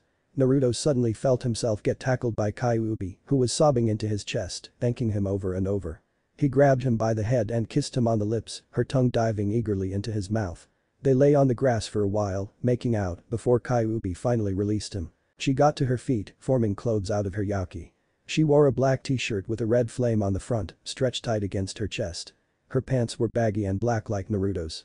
However, her feet were bare. Naruto, who was suffering blood loss from having a naked and very beautiful woman make out with him, got slowly to his feet, the blood on his face being absorbed back into his skin. Kyuubi looked at him while smiling and said, "Hot damn, it feels good to be free." Naruto chuckled. "I'll say." He scooped Kyuubi up into his arms and jumped into the air, flying back towards the house. Having nothing else to do, they just laid down on the roof, staring at the stars. Naruto looked at Kyuubi. "So, what are you gonna do now?" he asked. Kyuubi shrugged. "Just stick with you, I guess. Although I don't think the Hokage will allow me back in the village." Naruto nodded. "You have a point. However, if I adopt you into my clan, then there's nothing they could do to you." Kyuubi looked at him. "What do you mean?" Naruto chuckled. "Allow me to explain." Flashback. It was about a week after academy graduation and Naruto had been summoned to the Hokage's office. He stood before Sarutobi's desk, glaring at him with his arms crossed. "You wanted something?" he asked. Sarutobi gave Naruto a smile. "Naruto, I realized that what I did was wrong. I should have told you about your family. I was just too paranoid that the secret would get out. I thought I was protecting you, when in reality I was only hurting you. Please accept my sincere apologies. In order to mend the broken trust, I want to give you a peace offering, of sorts." Naruto raised an eyebrow. "What kind of peace offering?" Sarutobi handed him a scroll. Naruto opened it, reading what was inside. His eyes widened. "Full privileges of a clan head, as well as a seat on the council when I make Chunin." Sarutobi smiled at him. "That means that anybody you adopt into your clan will be safe from the reach of the council. I only ask that you wait to reveal your heritage until you make Chunin." Naruto looked at him. "Fine then. I'll accept your apology." The two of them then shook hands. Flashback end. Kyuubi looked happy. "So when we return to the village, I'll be safe." Naruto nodded. Kyuubi squealed and hugged him. "Bitchin'." A light seemed to go off above her head. "Shit. I almost forgot." She leapt down to the ground and with a wave of her hand, opened a glowing portal of red swirling energy. She reached inside, pulling out a strange-looking sword. She considered it for a moment before tossing it away. She pulled out dozens more weapons, looking at each before rejecting it and tossing it away. Finally she exclaimed, "Aha!" and pulled out one final weapon. It was a long whip made from red leather with spikes along the length of it. Kyuubi channeled some of her yaki into it and the whip burst into flames. She twirled it above her head before wrapping it around the trunk of a tree and yanking. The whip cut through the tree easily, toppling it. Kyuubi cut the stream of yaki to it, extinguishing the flames, before wrapping the whip up and hanging it at her waist. She grinned. "Damn, it feels good to have my old weapon back." She snapped her fingers and all of the other weapons went flying back into the portal and it closed. She turned to Naruto, grinning viciously. "Come on. We're gonna spar." Naruto matched her grin. "Alright, but I won't be holding back." "Bring it." Kyuubi shouted. The two of them charged at each other, wreaking a path of destruction through the forest the entire night. The next day, after 7 straight hours of fighting, the two of them had collapsed from exhaustion in the forest. They were forced to call it a draw and were now making their way through the destroyed forest. While walking back, they spotted a building, hidden in the forest. Naruto grinned. "I had planned on finding them later, but now is as good a time as ever." He told Kyuubi to wait outside and snuck up to the building. Inside the building, Haku sat in a chair, watching as Zabuza moved in his sleep. He had developed an infection in his wounds and had been asleep for hours now. Haku had no idea how to treat him and frankly, he was scared. He was scared of his teacher and father figure dying. He was scared of being left all alone, being chased by Hunter Nin his whole life. As he moved to wipe the sweat from Zabuza's brow, he heard a voice behind him. "Zabuza's not looking very well." He quickly turned, senbon in hand, to see the silver-haired boy who had put Zabuza in his current state. He growled in anger. "What do you want? Come to finish us off?" Naruto raised a hand to calm him. "No, nothing like that. I came to offer you a deal." The two of them heard someone speak. "What kind of deal?" Haku turned to see Zabuza with his eyes open, sitting up partway in his bed. "Zabuza-sama." Haku yelled, rushing to his side. Zabuza waved him off, focusing on Naruto. Naruto replied, "I will heal your wounds, under the condition that you agree to join me and return to Konoha with me." Zabuza looked at him, considering the offer. You can really heal my wounds. What about my arm? I assure you, the arm will be no problem to fix. Naruto replied. Zabuza thought it over some more. What about Haku? Where does he fit into this? Naruto answered, he will come with us and receive the same gift I'm giving to you. Zabuza raised his eyebrows. Gift? Naruto smirked. You'll see. Zabuza sighed, before nodding. Fine. Heal my wounds, give us your gift or whatever, and we'll join you. Haku nodded as well, consenting to the plan. Naruto grinned. Excellent. This will be easier if you go back to sleep first. Zabuza nodded and closed his eyes. Soon, he was asleep. Naruto leaned down, peeling the bandages away from Zabuza's neck before sinking his fangs into the soft flesh. Naruto's canines were hollow, allowing Naruto to transfer his venom via bite. The interesting part about vampire venom was that it took a specific amount to change someone into a vampire. Too much venom and someone would go into cardiac arrest and die. Too little and they would only be left with a superior regeneration ability and a tendency to get sunburns. So, Naruto had to be careful in measuring the amount of venom he pumped into Zabuza's bloodstream. When Naruto stepped away from Zabuza, he could see steam rising from his body. Haku noticed it too. What's that steam? He asked. Naruto answered, that is his body fighting off the infection and repairing his wounds. See? You can already see it taking effect. Haku looked closely at Zabuza's wounds and saw that Naruto was right. He could already see many of Zabuza's smaller wounds closing before his eyes. Wow. That's amazing. Haku commented. Naruto nodded. Yes, vampiric regeneration really is amazing. There was once a vampire named Alucard who could regenerate his entire body from a puddle of blood. Haku looked at him, alarmed. Wait, vampire? Naruto nodded. Yes. I am actually half angel, half vampire. That's where the wings come from. Haku nodded. Oh, I was wondering about those. So, you turned Zabuza-sama into a vampire? Yes. And now, it's your turn. Do you want to be asleep? It will take longer, but you won't feel any pain. Haku shook his head. No. I'll stay awake. Do you think you could tell me a little about vampires? I mean, like abilities and things. Naruto rubbed his chin for a moment. Well, let's see increased mental capacity, senses, strength, speed, agility and reflexes, control over shadows, and, to a certain extent, wind, rapid regeneration, extremely high pain threshold, and the ability to absorb the souls and memories of the people whose blood you drink. Although you have to kill them to absorb their souls. You can also summon the souls out to fight with you. Also, extremely long life while retaining youth and vitality. Nobody knows how long a vampire can live, really. There are also several other abilities that vampires can have, but they take centuries and thousands of souls to develop. Haku looked impressed. What about weaknesses? I don't really know. The whole aversion to sunlight thing is just a myth. Vampires just tend to have antisocial personalities towards humans. Although, prolonged exposure to sunlight does cause headaches and occasionally nausea. But they don't burst into flames of anything. Same with garlic, silver, and holy water. That's all bullshit. One thing you need to know, though. When a vampire is killed, so to speak, they may consume one of the souls inside their body to fully heal themselves. This isn't true immortality, as they can still die if killed enough times. There is some debate about this however, as the vampire I told you about earlier, Alucard, was once able to heal himself after all the souls inside his body had been used up. Haku looked at him. What happened to this Alucard person? He asked. Naruto replied, he and the leader of the angels, Abaddon, killed each other in battle. You see, up until 4 years ago, there had been a centuries-long war going on between the angels and the vampires.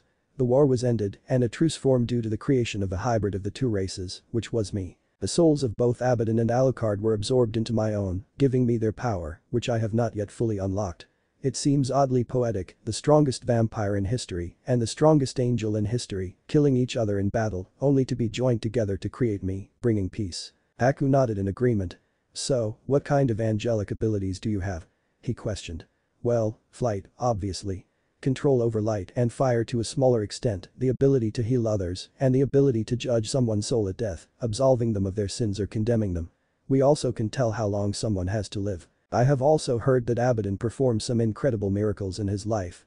Other than that, it's the same increased mental capacity, senses, strength, speed, agility, reflexes, pain threshold, regeneration, and long life as vampires. Any more questions? Haku nodded. One, actually. Those other vampiric abilities you spoke of, have any vampires ever managed to achieve them? Naruto nodded. Yes, quite a few of the older vampires have those abilities. However, none are as strong as Alucard was, and since his soul is a part of me, I will eventually inherit his power. I have no idea how to go about doing that, though. Haku stood up. Alright. I'm ready to begin the transformation. Naruto nodded and moved over to Haku, leaning into his neck. He sank his fangs in and pumped the appropriate amount of venom into the bloodstream. Haku clenched his fists in concentration. It felt like fire running through his veins. The venom reached his heart and he let out a gasp. He collapsed to his knees as he felt the change taking hold. His heartbeat became steadily slower as his body began to change. His eyes changed to a deep red. His teeth became fangs and his nails became claws. His hair became several shades lighter, leaving it a gray color.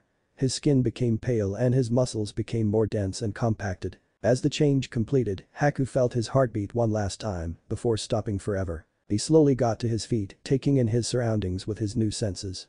He could see every detail on every surface, his eyes following movement with ease and illuminating the darkness. He could hear the entire forest, every creature, and he could smell their blood, knowing exactly where to find them. He could even feel the subtle changes in air currents around him. "You didn't mention everything would be this vivid," he said. He noticed that his voice sounded deeper than before. He looked in a nearby mirror and saw that his features looked much more masculine. He let his hair down, letting it fall about his head and face, and found that he liked the way it looked.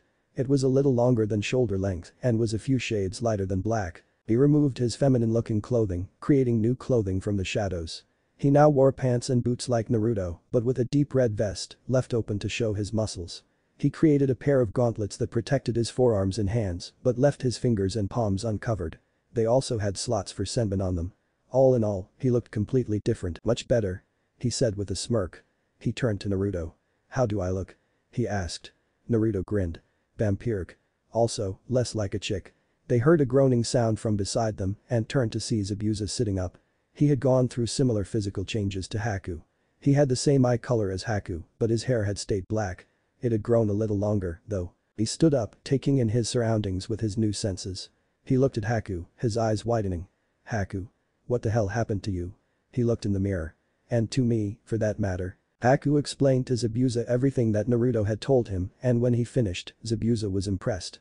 "Damn, kid," he said to Naruto. "You weren't kidding when you said it wouldn't be a problem, were you?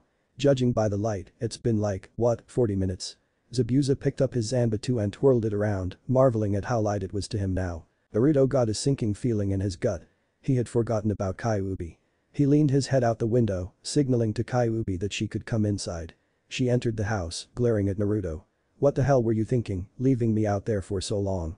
she demanded. Naruto just gestured to the two new vampires and said, "These two will be joining us." Kyuubi just nodded in understanding, while Naruto cheered on the inside. "I can't believe that worked," he thought. Naruto reached into a shadow, pulling out several blood packs. He handed them to Haku and Zabuza, saying, "Here. These will hold you over for now. Fresh blood is better, however. I would recommend going into the forest to hunt some animals. Don't bother with the meat, you can't eat regular food anymore." He focused some energy and the moon on the back of his right hand began to glow purple. In front of Naruto appeared a tall woman. She was wearing Victorian-style clothing underneath a long red duster. Her blonde hair was covered by a red fedora with a wide floppy brim and she wore round yellow-tinted sunglasses over her red eyes. She carried a large gun at her side. She bowed to Naruto saying, "My lord.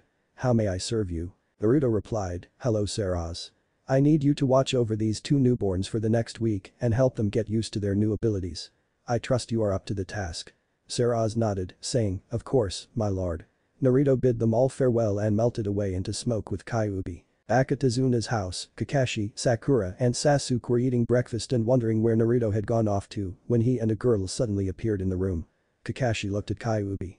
"Who's this, Naruto?" he asked. Naruto replied, "A girl I recently adopted into my clan. If you didn't know I had a clan, then that's probably because it isn't any of your business and you should stop asking. If you want to know more, talk to the Hokage." He then sat down at the table, grabbing a piece of bacon. "All you need to know is that her name is Kyu and she's coming with us back to Konoha." Kakashi just shook his head, knowing he wasn't going to get any more information. "Whatever. Hey, I need a favor. I've never been too good at splitting my attention between people, so training a team kinda sucks for me. Do you think you could help me out by showing Sakura a few things while I help Sasuke?" Naruto thought to himself. This could be a great chance to break Sakura of her fangirl mindset as well as make her a bit less useless to the team." Naruto nodded. "Fine. But you owe me one." Naruto created some yummy bunshin and sent them off to practice the Rasengan. He had actually mastered it already, but still, it never hurt to practice. Kakashi lead them into a clearing a ways into the forest, one of the ones that wasn't destroyed, and lead Sasuke off to the side, leaving Sakura with Naruto. Sakura looked at the winged boy nervously, wondering what kind of training he was going to have her do. She nearly jumped when he spoke to her. "Alright, what I'm gonna have you do first is an exercise called tree walking. This exercise involves focusing chakra to the bottom of your feet and keeping it there. This allows you to stick to any surface. Watch." He demonstrated the technique on a nearby tree, walking up it and standing underneath a branch. As you can see, this skill also allows you to hang upside down. He dropped down and motioned for Sakura to try. "It's easier if you walk," he advised. "Place one foot on the tree at a time until you can find the correct amount of chakra to use." Sakura walked up to the tree, placing one foot after another on the tree. She managed to make it to the top without falling. However, she seemed to run out of chakra and fell off the tree. She fell towards the ground screaming, but several black tendrils shot out of the shadows and caught her, setting her on the ground. She sighed in relief. "How did I do?" she asked. "You have good chakra control, but low reserves. I have something I want you to take." He pulled out a small blue pill, handing it to Sakura. "That is a pill invented by vampires for God knows what purpose. It forcibly expands the chakra coils of a human, doubling or even tripling their chakra reserves. I have no idea why vampires would invent something like this. Probably an accidental discovery. Anyways, I want you to take this. There will be some pain, but it will be worth it." Sakura took the pill uncertainly, putting it in her mouth and swallowing. Immediately, she felt pain coursing throughout her entire body, as if something was pushing outwards from inside her. As quickly as it began, the pain faded. She could feel the chakra inside her, more than she had ever had. "Looks like your chakra tripled." The excellent thing about these pills is that they allow you to keep your previous level of control over your chakra. "Now, we can move on to other things. Here. Channel your chakra into this." He handed her a small, square piece of paper. "This will tell you what your elemental affinity is." Sakura accepted the paper, putting chakra into it. Half of the paper got wet and half crumbled to dust. Sakura looked at the paper. "That means I have earth and water, right?" she asked. Naruto nodded. "Yes. Hold on a minute, I have something here." He retrieved 2 scrolls from his shadow, handing them to Sakura. These scrolls contain a few Doten and Suiton jutsu. Nothing above C rank, but still useful in a fight if you apply them correctly. There is also one other jutsu I want to show you. This is called the Kage Bunshin no Jutsu. It allows you to create physical copies of yourself that send whatever knowledge they gain back to you when they dispel. They are useful for training if you have the chakra to make them. I'd say you have enough chakra to make about 5 and still have enough to train with. Naruto showed her the hand sign for the jutsu and she activated it, producing 5 solid clones. He nodded in approval before handing Sakura a 3rd scroll. This is a Taijutsu scroll. It contains an old style called the Hidden Fist, which is a good style for you because physical strength is not necessary. The style relies on pressure points and using an enemy's strength against them. Study it while the clones read the jutsu scrolls. Oh, and another thing. While you don't need freakish strength to use this style, I would still recommend putting on some muscle. That means stop dieting and worrying about your looks. And for the love of God, get a haircut. Sakura was about to protest, but he interrupted her. Think of it this way. Sasuke will never love you if you're weak. Besides, I hear he likes short hair. Sakura's eyes widened as she quickly drew a kunai and slashed off her long hair.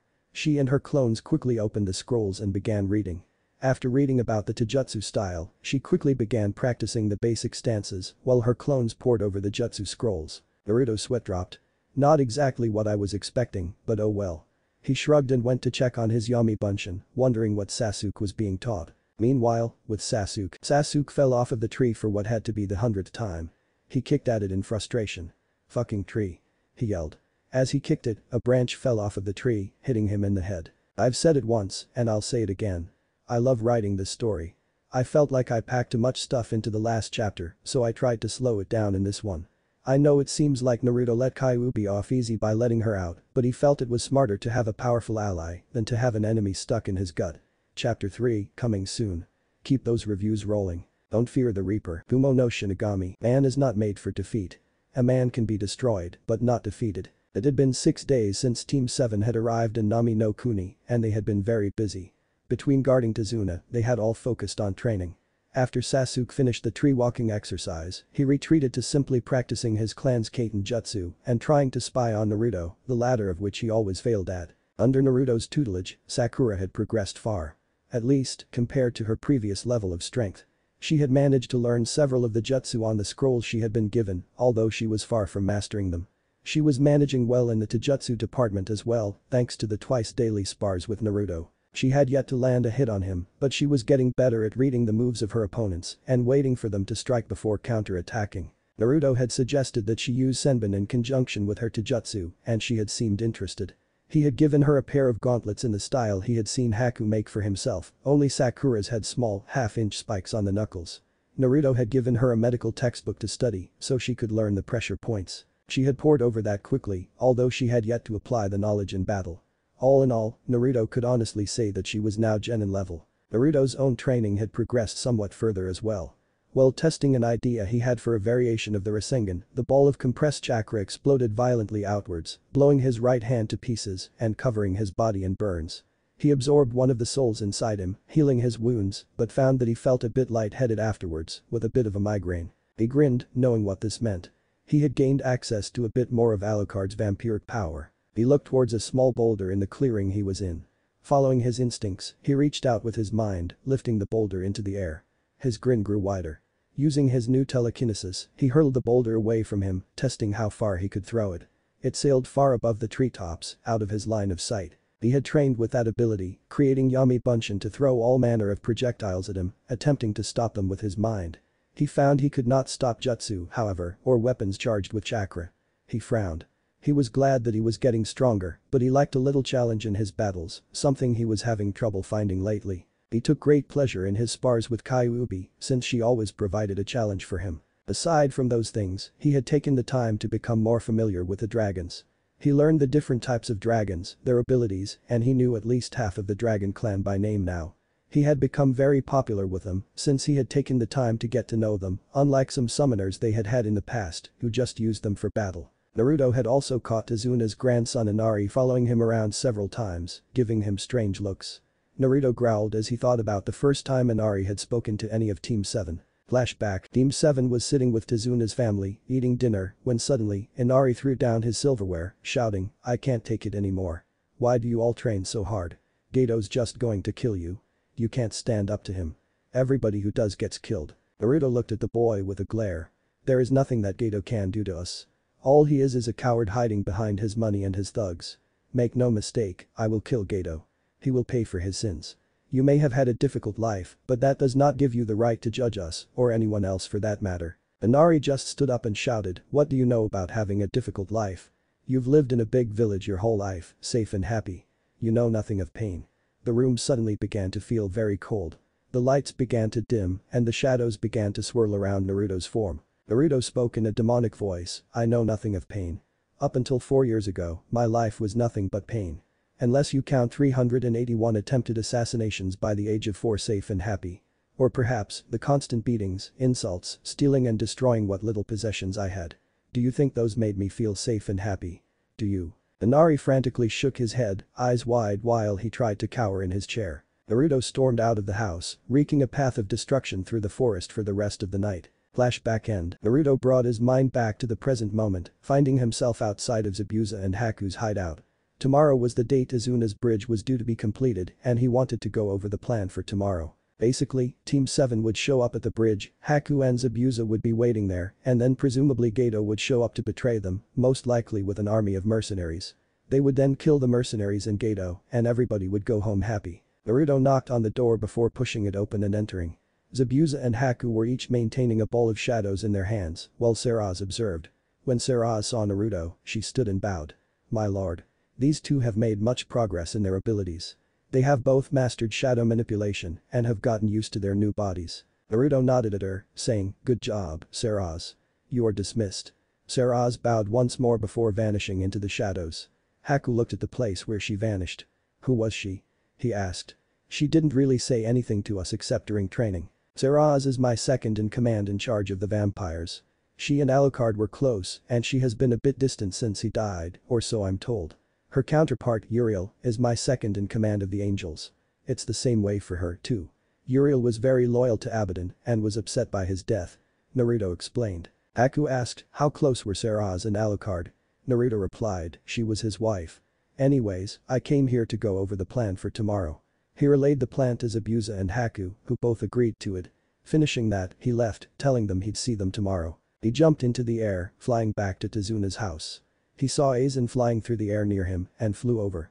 Aizen saw him, saying, "So, your team still doesn't know about those two?" Naruto smirked. "They'll find out tomorrow. Besides, I want to see the looks on their faces." The two of them landed behind Tezuna's house. Naruto went inside, Aizen shrinking down to follow him. His team was sitting down, eating dinner. Kakashi looked up at him, asking, "Where were you?" Naruto shrugged, "Training." He sat down and got a plate of food and began to eat. The next morning, Team 7 and Tezuna went to the bridge, only to see it covered in a thick fog. Kakashi narrowed his eyes. "Stay close. I have a feeling we may run into trouble." Naruto rolled his eyes and shouted, "Hey. Zabuza. Haku. Come on out." The two of them strolled out of the fog. "Hey, kid." Zabuza greeted with a wave. Kakashi narrowed his eyes and got into a fighting stance. "I don't know how you healed your wound so fast, Zabuza, but coming here was a mistake." He was about to attack but was stopped by Naruto. "It's okay, Kakashi, they're allies. They're coming back to Konoha with us." Seeing the confusion in Kakashi's eye, he explained how he had turned Zabuza and Haku and adopted them into his clan. He explained their plan to eliminate Geto. Zabuza spoke up, "Speaking of Geto, don't you think he would send some thugs after Tezuna's family?" Naruto just smirked. "I left Aizen at the house. Anyone who comes after them is gonna get a nasty surprise." Tezuna's house. Two of Geto's thugs, Waraji and Zori, were walking up to Tezuna's house. They had been ordered to capture Tezuna's daughter. They were about to knock on the door when they were suddenly covered by a large shadow. They turned around and promptly lost control of their bowels. Tsunami was sitting in the house when suddenly she heard screams coming from outside. She rushed out the door only to see Aizen snoozing in the sun. She walked back inside, shaking her head and muttering to herself, "I must be hearing things." She didn't see Aizen's satisfied grin. At the bridge, a ninja suddenly heard a voice from the end of the bridge. "So, Zabuza, it looks as though you've betrayed me. That's okay, I was never planning to pay you anyway." The ninja turned to see Geto standing at the end of the bridge, behind a small army of mercenaries. There must have been over 300 of them. Geto smirked. "Prepare to be eliminated. Kill them all." Shadows began to swirl around Naruto. His voice became demonic as he said, "I will." He leapt high into the air, soaring upwards. He called out, "Kaiten. Sazan's comet," and began to fall back to earth. As he did, his form was covered in flames until in his place was a gigantic fireball. The fireball fell towards the group of mercenaries, landing right in the middle of them. The ones near the center of the blast were incinerated instantly. The shockwave traveled out for hundreds of feet, knocking all those present off their feet and burning others close by.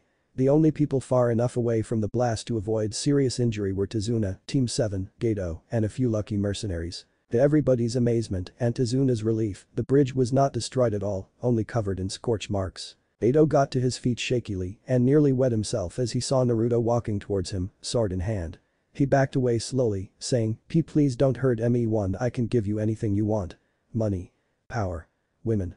Men. Just please, have mercy." Naruto looked down at the man who was begging for his life. He leaned close to him, whispering, "No." He plunged his hand into Geto's chest, pulling out his still beating heart and crushing it in his hand before sinking his fangs into Geto's neck, drinking his remaining blood and absorbing his soul and memories. He dropped Geto's dried, withered husk over the side of the bridge, into the sea. He turned to the few remaining mercenaries who were cowering from him, trying to hide themselves. "I am sparing your lives for one reason and one reason only. To spread word of what happened here. I want the whole world to know I am Uzumaki Naruto, the Half-Night King. Now leave." The frightened mercs ran away as fast as their legs would carry them, weapons lying forgotten on the bridge. Naruto walked back to his group, who had been watching the slaughter from a distance. As he walked up, Kakashi said, "You've never heard of overkill, have you?" Naruto grinned. "I don't believe in overkill. I call it making damn sure." Zabuza snickered. Kakashi looked back at the bridge, asking, "How the hell did you manage not to damage the bridge with that attack? Seems like it should have been blown to pieces." Naruto replied, "The nature of fire is to consume and destroy. Thus, to force fire to not destroy is to truly master the element." Zabuza looked at him funny. "The hell does that mean?" Naruto rolled his eyes before walking over to a nearby bush and plucking a leaf off of it. Suddenly, the leaf burst into flames, burning hot. After a minute, Naruto extinguished the flame, showing that the leaf had not been burned at all. "This is an exercise I learned a while back. The trick is to not allow the fire to burn the leaf. And trust me, it is as hard as it sounds. Took me damn near half a year to get it down." Azuna said, "I don't give a crap how you did it, I'm just glad you didn't destroy my bridge." Naruto nodded his head. "Agreed. Seeing as Tezuna's workers were nowhere to be found, Naruto created 100 Yami Bunshin, who under Tezuna's instruction, quickly managed to finish the bridge over the next 2 hours. The ninja returned to Tezuna's house one last time to collect their gear, and soon Team 7, along with Zabuza, Haku, and Kyuubi, who had been snoozing on the couch, were back at the bridge, where the entire town had come to see them off. From where Tezuna was standing with his family, Inari walked forwards and stood before Naruto. He looked at Naruto and said, "I'm sorry for those things I said. I had no idea what a hard life you'd had. Thank you for killing Geto and saving our country." Naruto smiled and patted the kid on the shoulder. "No problem, Inari. Just remember to always stand tall and never give up without a fight." He and his group began to walk away and Tezuna asked Inari, "So, what should we name the bridge?" Inari smiled. "Isn't it obvious?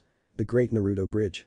The people gathered there all cheered and so the bridge was named. As the ninja began their journey back to Konoha, Haku moved over to Naruto and asked, "So, how many vampires are there in the world?" Naruto shrugged. "A few 100,000. Haku whistled. "Wow, that many? Where do they all live?" Naruto replied, "Vampires are nomadic, usually traveling together in small groups. They had a true home once, but it was destroyed during the war. The angels mounted a massive siege against the vampire city, and the vampires were forced to flee, while a group of 300 warriors attempted to hold off the angels. I heard that they lasted for days, killing thousands of angels, and even almost killed the general. In the end, however, they fell. But they managed to give the other vampires the time needed to reach safety and regroup. This was what led up to the gigantic battle between Alucard and Abaddon. The vampire city is nothing but ruins now, buried under a gigantic desert. The vampires continue to hope that they will someday return to their homeland." After he finished his tale, they all continued walking. Naruto looked up at the sky as he walked to see Aizen flying high above them. His eyes widened. "Wait a minute, why the hell are we walking?" He whistled to Aizen, and the large dragon landed in the middle of the road. "Everybody get on Aizen. We'll get to Konoha a lot faster." Everybody climbed on the large dragon's back, albeit hesitantly, and he took off into the air, complaining, "Why do I have to carry you, Naruto? You can fly, damn it." Naruto rolled his eyes before jumping off of Aizen, spreading his wings and flying alongside them. They made good time back to Konoha, only taking about an hour until the village gates were in sight. Naruto and Aizen landed on the ground and everybody got back off. They decided to walk the rest of the way to the gates. As they approached, Zabuza asked Naruto, "So why do you keep calling yourself the Half-Night King?" Naruto answered, "Well, when Alucard was alive, he was known as the No-Life King. Well, technically he was undead, but that's not the point. Anyway, that's what the vampires and the angels call me, and I thought it was cool, so I stuck with it. It's a name I want people to remember." They approached the gate and were waved through when Kakashi showed the mission scroll to the guards. Naruto waved to them as he passed through, them being friends of his. Izumo and Kitetsu were two chunin who he had often planned pranks with when he was younger. They could usually be found guarding the gates of the village. Aizen grinned at them as he passed, though on him it didn't look very friendly. Once they were in the village, the group continued on to the Hokage Tower and were led into Sarutobi's office. He looked up from his paperwork and smiled at them, though he looked at Zabuza cautiously. "Welcome back from your mission, everyone. Though it seems we have some guests." He indicated to Zabuza, Haku, and Kyuubi. After Kakashi gave a report about the mission, he was asked to leave, along with Sakura and Sasuke. Sasuke said, "Why should I have to leave if the dope gets to stay? Anything important enough to tell to him should be said to me." They looked at him coldly. "Uchiha, your mouth is going to get you into a lot of trouble one day. I suggest you silence it. Now, get over your delusions of entitlement and leave my office." Sasuke glared at Naruto before turning and storming out of the office. Sarutobi looked back to Naruto. "Now then, I was hoping you could tell me why a Kurigakure Newtonin is in my office." Naruto explained, "After severely wounding Zabuza in our first encounter, I found his hideout in the forest and offered to heal his wounds on the condition that he would join us and return to Konoha with us. He agreed and I turned both him and Haku. Now, I wish to adopt them into my clan to ensue their safety. They also wish to join the village as shinobi." Sarutobi looked at Naruto in surprise. "You turned them into vampires?" Naruto nodded. It felt like the best course of action at the time. Sarutobi nodded. "Very well. How strong would you say they are?" Naruto replied, "Zabuza is high Anbu level, and Haku is probably high Chunin to low Jounin. Also, Haku has the Hyoten bloodline, although I don't know how the transformation may have affected it." Sarutobi said, "Alright. Zabuza, I'll instate you as a Jounin, and Haku, I'll instate you as a Chunin." They both nodded. Sarutobi said, "If you'll excuse us, I need to speak with Naruto and the girl privately." Zabuza and Haku nodded and Naruto told them where to find his house. Sarutobi looked at Naruto and asked, "So, who is this young woman and why was she not mentioned in the mission report?" Naruto sighed before explaining, "Well, how do I say this? Ah, fuck it. She's the Kyuubi. And before you say anything, I put a seal on her to prevent her from hurting anyone I order her not to, and she only has 5 tails of her power." Sarutobi sat still for several minutes before finally saying, "Kyuubi is a chick." Naruto burst into laughter while Kyuubi just glared. Sarutobi sighed before asking, "How did this happen?" Naruto replied, "Well, I used an angelic seal to create a flesh and blood body for Kaiu," and Sarutobi raised an eyebrow. "Kaiu?" he interrupted. Naruto just rolled his eyes. "And then I transferred her consciousness and power into it, losing 4 tails in the process." "What exactly is an angelic seal?" Sarutobi asked. Naruto answered, "Well, humans originally learned the art of sealing from angels. Except the ones made by angels are a lot more powerful and are even capable of bending reality. As a half-angel, I can create angelic seals. They can do just about anything." All the stories about angels performing miracles were mostly just angelic seals, although before his death, the leader of the angels had the ability to use seals without inscribing them on anything, basically allowing him to bend the world to his will, to a certain extent. "Since his soul is part of mine, I will eventually inherit that ability." Sarutobi nodded, puffing on his pipe. "That is most impressive, Naruto. Do you have any idea when you will reach your full potential?" Naruto shrugged. "Hell if I know. Could be anywhere from tomorrow to 100 years for all I know." He suddenly slapped himself on the forehead. "Crap, I almost forgot. I want to adopt Kaiu into my clan." Sarutobi looked at him surprisedly. "Oh, alright then, if you say so. I will make Kaiu be a member of the Namikaze clan. If you trust her, then I will trust your judgment. Uzumaki Namikaze. I've decided to join the 2 clans together. After all, I am the heir of both clans," Naruto said. Sarutobi nodded, filling out the paperwork to make Zabuza, Haku, and Kyuubi members of the Uzumaki Namikaze clan. When that was finished, Sarutobi reminded Naruto that the Chunin exams were coming up in a few months and he and Kyuubi left the tower, heading back to the Namikaze compound. When they got there, he let Zabuza and Haku stay in his house since it was pretty big and Naruto said he could use the company. Over the next 2 months, Team 7 continued to go on C-rank missions, most of which were eliminating bandits. Naruto enjoyed these, as it gave him plenty of souls to collect. Sakura and Sasuke made their first kills on one such mission. A bandit had been rushing at her with a sword and her training had kicked in. She had waited for him to strike, stepping inside his guard and shoving a senbon into his brain through his eye. She had been horrified at first, but remembered what Naruto had told her and continued fighting. Sasuke's own kill had been less clean. He had simply launched a fireball at the man and it had engulfed him, causing him to scream for 2 whole minutes before he died. Sasuke had felt nothing except a small satisfaction that he had managed to hold on to his humanity a little longer than Itachi, whose first kill was at age 9. Other than that, Naruto had continued to oversee Sakura's training when he had the time. Sakura had progressed far in her training, learning all the jutsu she had been given and even mastering a few. She had changed her outfit as well, getting rid of the red battle dress in favor of a similar outfit but shorter and black. It still had her white circle on it, though. However, Taijutsu was where she excelled. She had put on muscle and gotten faster, too. She had become very proficient in her style and had become fluent in its use, having memorized the pressure points. Her finest moment, however, was during a spar with Naruto. While he ran at her, she had managed to hit a pressure point on him before he completed his swing, knocking her into a tree. He had helped her up, saying he was impressed at how far she had come. She asked why he had said that, having lost the spar. He pointed out that that was the first time she had been able to touch him and said that he was confident in her ability to take on almost any genin in a taijutsu fight. She had smiled brightly at the praise. Sasuke was mainly learning from his clan library and was training his Sharingan, which had activated after his first kill. Meanwhile, Naruto had been training with Haku, who found that his Hyoten bloodline had been greatly improved. It was now black as night and responded to his thoughts with little effort. It seemed to be much colder, capable of freezing almost anything it touched, and had become as hard as steel. Naruto had taken to calling him Haku of the Black Ice. Both boys agreed that it sounded very cool, so it stuck. Zabuza, meanwhile, had not changed his fighting style very much, aside from learning to fight a lot better without his sword and adding in a few Yamaten and Futon jutsu to his arsenal. His increased strength made it a lot easier to wield his sword and he adapted that into his Kenjutsu style. Naruto had been training in several different fields, mainly working on his teamwork with Aizen in battle. He had also been learning tactics and strategy from his usual teacher, Uriel. She was teaching him how to command large groups in the middle of a battle.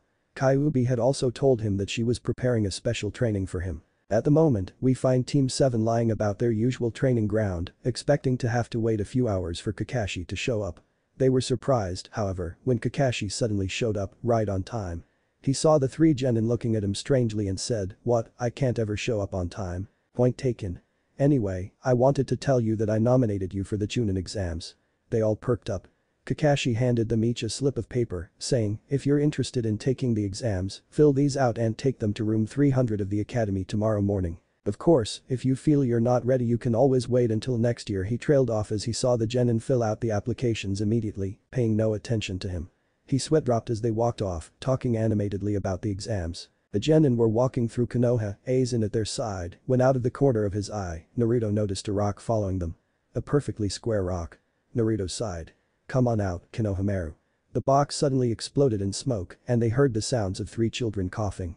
The smoke cleared, revealing Konohamaru and his friends. Konohamaru had walked in on Naruto training in the forest one day and impressed with his strength, demanded that Naruto train him. When he refused, Konohamaru had told him that he was the Hokage's grandson and he could get his grandfather to make him do it. Naruto just hit him on the head and told him to go away. Konohamaru had eventually pestered Naruto into teaching him something and Naruto had shown him the Kage Bunshin, saying that he could use it when he gained enough chakra. Naturally, Konohamaru immediately attempted the jutsu, passing out from chakra exhaustion. He woke up soon, though, and he and Naruto became friends. He and his friends, Mogi and Yuden, formed the Konohamaru Corps and had taken to following Naruto around, trying to get him to play with them. "What's up, Konohamaru?" he said. Konohamaru shouted, "Come play ninja with us, boss." Sakura snorted. "What kind of ninja plays ninja?" Konohamaru glared at her. "What do you know, ugly?" Everybody stopped. Sakura turned to glare at Konohamaru, fire in her eyes.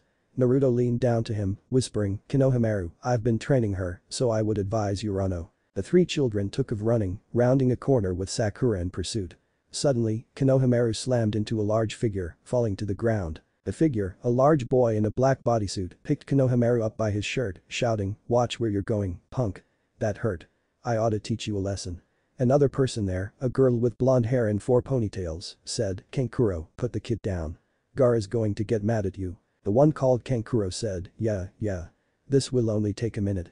He reared his fist back to punch Konohamaru, but was stopped by a sword at his throat. To his left, he saw a tall boy with long silver and black hair and a pair of wings. He was holding the sword, his eyes narrowed.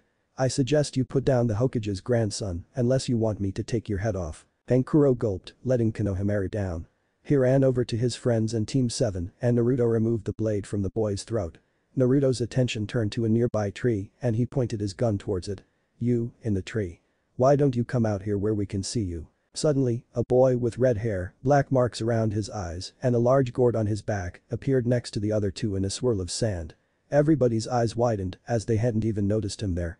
The redhead looked at Naruto strangely before saying, "I apologize for the stupidity of my brother. My name is Sabaku no Gaara." Naruto nodded to him and looked at their headbands, which bore an Hergla symbol. "My name is Uzumaki Naruto. I suppose you three are in Konoha for the Chunin exams?" he asked. Gaara nodded. "That is correct. Now, if you will excuse us, we must be going.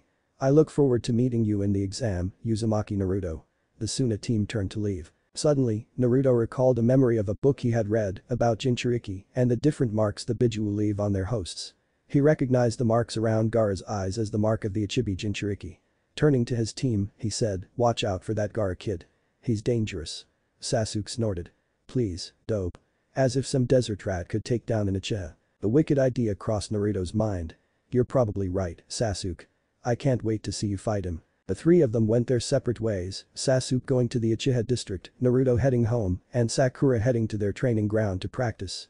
Incidentally, the Uchiha district was right next to the Namikaze compound, so Naruto and Sasuke were heading in the same direction. Seeing a golden opportunity, Naruto turned to Sasuke, asking, "Hey, team. You up for a spar?" Naruto hadn't had a chance to humiliate Sasuke in a spar since graduation. "Whatever, dope. Just be prepared to lose." They made their way to a training ground, facing each other. "How do you want to do this?" Naruto asked. Sasuke shrugged. "Let's go all out."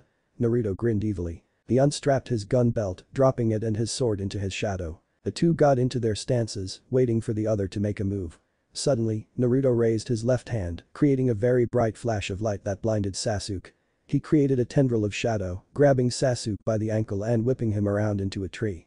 He got to his feet, spitting out some blood and charging at Naruto, Sharingan blazing. Naruto sidestepped his punch to the head, grabbing Sasuke's arm and putting him in a painful arm lock. He threw the boy back, causing him to roll along the ground a ways before getting to his feet. Sasuke performed several hand seals, launching several small fireballs at Naruto, who just batted them away with his hands. Naruto smirked, taking a deep breath before exhaling a huge fireball that was larger than anything Sasuke could muster. It tore across the training ground, Sasuke desperately trying to get out of the way before it hit him. He jumped above it and the fireball dissipated before it hit anything. In midair, Sasuke looked to his left to see Aizen swooping down on him. Unable to alter his course, he was snatched up into the large dragon's claws. Aizen took him high into the air before dropping him, letting him fall back to earth. He screamed as he fell, certain he would die. The ground rushed up to meet him and he closed his eyes. After several minutes, he opened his eyes, wondering if he was dead. He was surprised to see himself floating about a foot off the ground. Naruto stood over him, hand extended.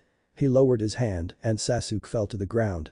"I win," he said and jumped into the air, flying away into the night with Aizen. Sasuke just laid there, his heart still racing. Naruto flew home, wondering what this special training Kyuubi had planned was for. He smiled to himself.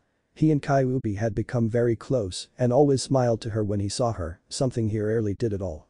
He flew to the training ground behind his home and landed in the middle of the field, next to Kyuubi. He gave her his usual smile. "So, what's this training you have for me?" he asked. Kyuubi smiled back at him and said, "I'm going to teach you bending." Naruto looked at her confusedly. What's bending? Bending is the art of understanding the elements and controlling them. This is an art that has not been used for millennia. Naruto nodded. "So, it's like elemental ninjutsu?" Kyuubi shook her head. "No, it's completely different. Elemental ninjutsu just takes your chakra and forces it to emulate a particular element. Bending, however, takes that element and allows you to control it in its natural form through understanding its nature and imposing your own willpower upon it." "Okay, I think I understand. How do I do it?" Kyuubi laughed. "You already can, Dumbus. Due to your angelic as well as vampiric heritage, you have an innate understanding of light and darkness. The same is true for wind and fire, to a lesser extent. You have been controlling these elements with sheer willpower for years." Naruto looked surprised. "Really?" Kyuubi nodded. "Yes. Now, what I wanted to teach you is how to control lightning. Lightning is really only an extension of fire, but it is also its opposite. Whereas fire is fueled by passion and strong emotions, lightning requires a calm and clear mind, as well as focus. If you aren't completely in control of yourself when you use it, it will destroy you. Since you are an accomplished firebender, even if you didn't know it, you are ready to learn to create lightning. Now, watch me do it and then you try." Kyuubi faced a tree before closing her eyes and taking a deep breath. She focused for several moments before pointing suddenly at a nearby tree, lightning shooting out her fingertips and utterly destroying the tree, as well as the ground around it. Naruto gaped at the display of power. "Now, you try," Kyuubi said. Naruto nodded and closed his eyes. He took a deep breath and released it. He cleared his mind, focusing only on his current task. As he focused, he could feel the electricity building inside his body. His body hummed with power, so much that he could feel it in his teeth. He directed it through his body, and just as he was about to release it, a sudden image of Kyuubi popped into his mind, ruining his concentration. Out of control, the lightning shot painfully out of his body, shooting wildly into the sky. He fell on the ground and lay there panting for several moments before he opened his eyes, seeing Kyuubi leaning over him, a worried look on her face. Naruto blushed from the proximity. "What the hell happened?" Kyuubi asked. Naruto looked away, trying to hide his blush. "I lost my concentration." "How? You were doing fine right up until the end." Naruto sighed to himself. He knew that he had feelings for Kyuubi, but he didn't want to ruin his friendship with her.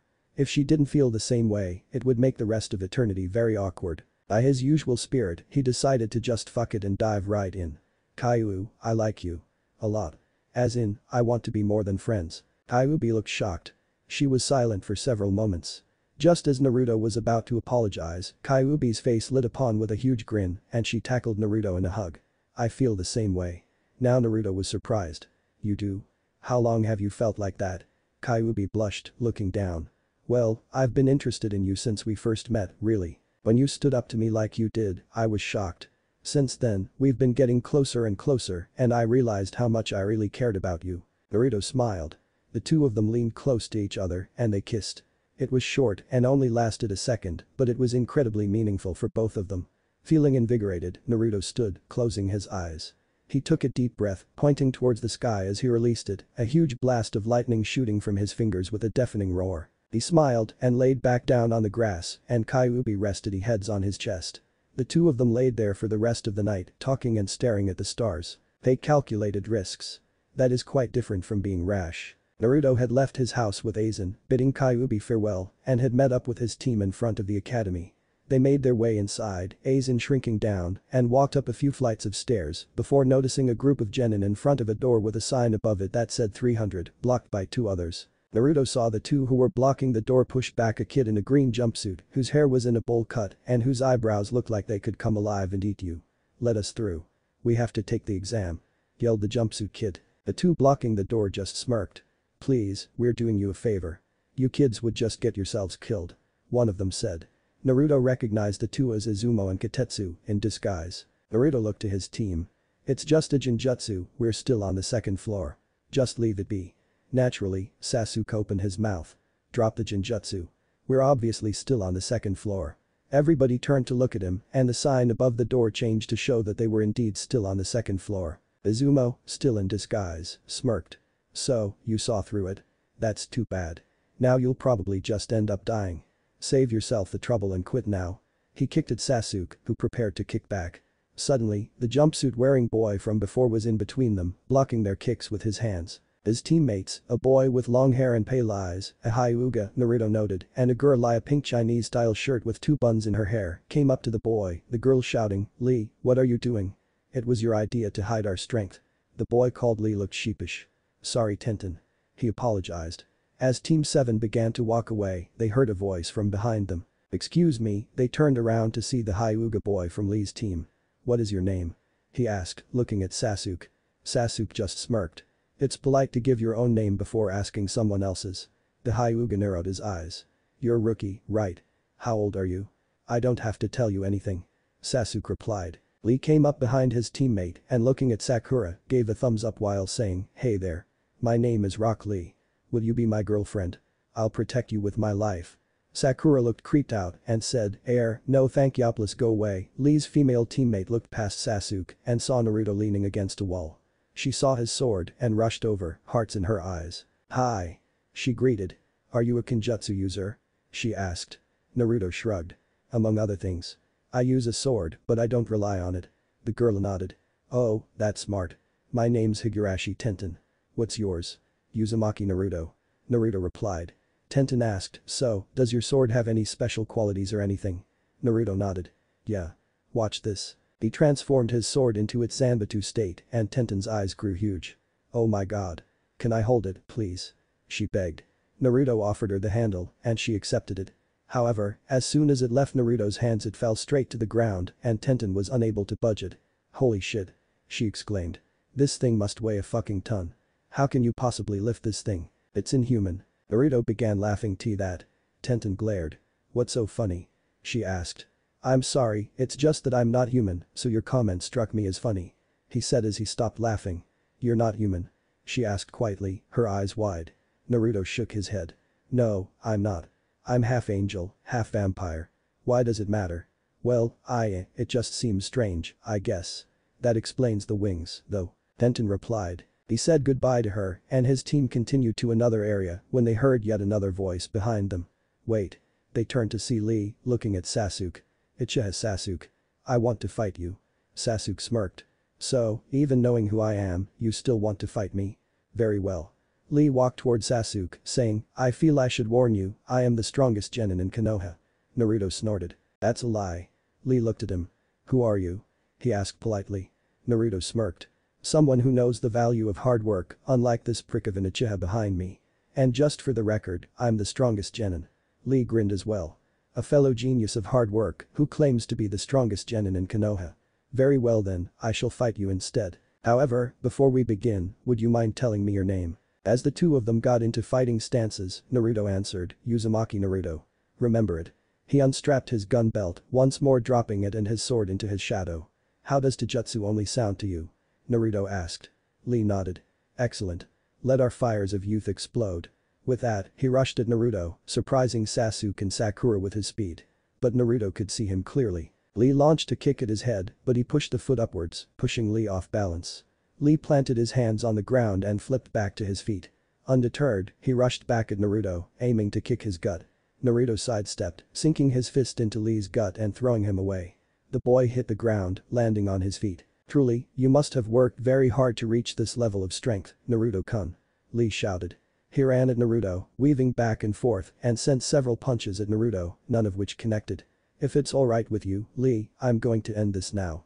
Naruto said. He caught Lee by the wrist, kicking him rapidly in the gut several times, before spinning him around and throwing him into a wall. Lee slammed into the wall upside down, leaving a crater. He fell to the ground, struggling to get up. Finally, he fell back to the ground. He saw a shadow over him and looked up to see Naruto, hand extended with a friendly grin. Lee grinned back, taking Naruto's hand and pulling himself to his feet. He gave Naruto a thumbs up. Thank you for the match, Naruto-kun. You are truly the strongest genin in Konoha. My pleasure, Lee. We should train together sometime. Naruto replied. Lee nodded and they went their separate ways. Naruto retrieved his sword and gun and Team 7 walked up to the third floor. As they were about to enter the door, Kakashi appeared in front of them in a puff of smoke. The eye smiled, saying. I'm glad you all decided to enter. Otherwise, none of you would have made it past this point. Sakura spoke up, Sensei, we already know that this was a team test. Naruto told us. Kakashi face faulted. He glared at Naruto. You never let me have any fun. Naruto shrugged. He regained his eye smile. Anyways, good luck on the exam. He disappeared. Team 7 entered the room and were met by well over 100 genin from different villages, all glaring at them as they entered and sending waves of killing intent at them. Sakura and Sasuke shrugged it off easily, having felt much worse from Naruto. Naruto just rolled his eyes, blasting his own massive killing intent back at them. The genin's eyes grew wide and they all looked away quickly. Suddenly, they heard a voice from behind them. So, you guys entered the exam, too. They turned around to see Kiba, with Shino and Hinata following him. He grinned, damn, Naruto. That was some wicked killing intent, man. Kiba and Naruto greeted each other with a friendly pat on the back, Akamaru sniffing Aizen warily. Suddenly, from behind them, they heard, Sasuke-kun. I missed you. Sasuke was suddenly glumped from behind by Ino. Sakura yelled, get off him you pig. Ino yelled back, make me, forehead. The rest of Ino's team soon followed. Geez, would you girls stop being so troublesome? Shikamaru said while Chaoji munched on a bag of chips. Kiba grinned. Looks like the rookie 9 is all here. Hey, you guys must be the rookies, right? They turned to see a boy with glasses and silver hair walking up to them. Who are you? Ino asked. I'm Yakushi Kabuto. I have something that could help you guys out in the exam. Sasuke raised an eyebrow. Why would you want to help us? Kabuto smiled. Call it sportsmanship. This is your guys' first time taking the exam, so you might not be aware of how difficult it is. I have some information that could help even the odds. He pulled out a stack of cards from a pouch on his hip. These are ninja information cards. They're full of information on the Chunin exams that I've collected. Kabuto-san, is this your second time taking the exam? Sakura asked. Kabuto shook his head. No. I've taken the exam twice a year for 4 years, so this would be my 7th time. However, that means that I've had plenty of time to compile this information. It also means you suck. Kiba added. Kabuto rubbed the back of his head sheepishly. Well, yeah. However, I plan to give it my all this year. Sasuke asked, so, how do these cards work? I just channel chakra into them and the information appears. Watch. He took a card off of the stack and placed it on the floor. He channeled his chakra into it and it began spinning. After a moment, it stopped and a 3D image appeared out of the card. This shows what villages are participating and how many genin have been sent from each village. Let's see 30 from AIM, 12 from Kusa, 90 from Konoha, 27 from Suna, 21 from Kumo, and only 3 from Odo. But that's to be expected as they're a relatively new village and not very well known. Do you have information on individuals? Sasuke asked. Kabuto nodded. Yeah, pretty much everybody. Have someone in mind. Rock Lee, Sabaku no Gaara, and Uzumaki Naruto. Oh, you know their names. That's less fun. He took a card off the stack. Okay, first we have Rock Lee. He's a year older than you, and his teammates are Hyuga Niji and Higurashi Tenten, and his sensei is Mito Guy. That's odd, has 0 skill in ninjutsu and jinjutsu, but his taijutsu is off the charts. He's completed 30 D ranks and 28 C ranks. Kabuto picked up another card. Sabaku no Gaara. His teammates are his brother and sister, Kabuto and Tamari, and his sensei is Baki. He's very skilled in ninjutsu, but weak in gen and taijutsu. He's completed 8 D ranks, 34 C ranks, and surprisingly, a B rank. Genin aren't usually allowed to take B ranks. And it says here that he's come back from every mission without a scratch. I'd hate to fight him. He picked up a third card. And finally, Uzumaki Naruto. Let's see, teammates are Haruno Sakura and Uchiha Sasuke, and his sensei is Hada Kakashi. That's odd, there is no record of his skills. Well, anyway, he's been on 30 D ranks, 49 C ranks, an A rank, and what's this? An S rank. That's amazing. The group looked at Naruto in amazement, except for his team, who were confused. Wait a minute, we never did an S rank. Sakura said. Naruto shrugged.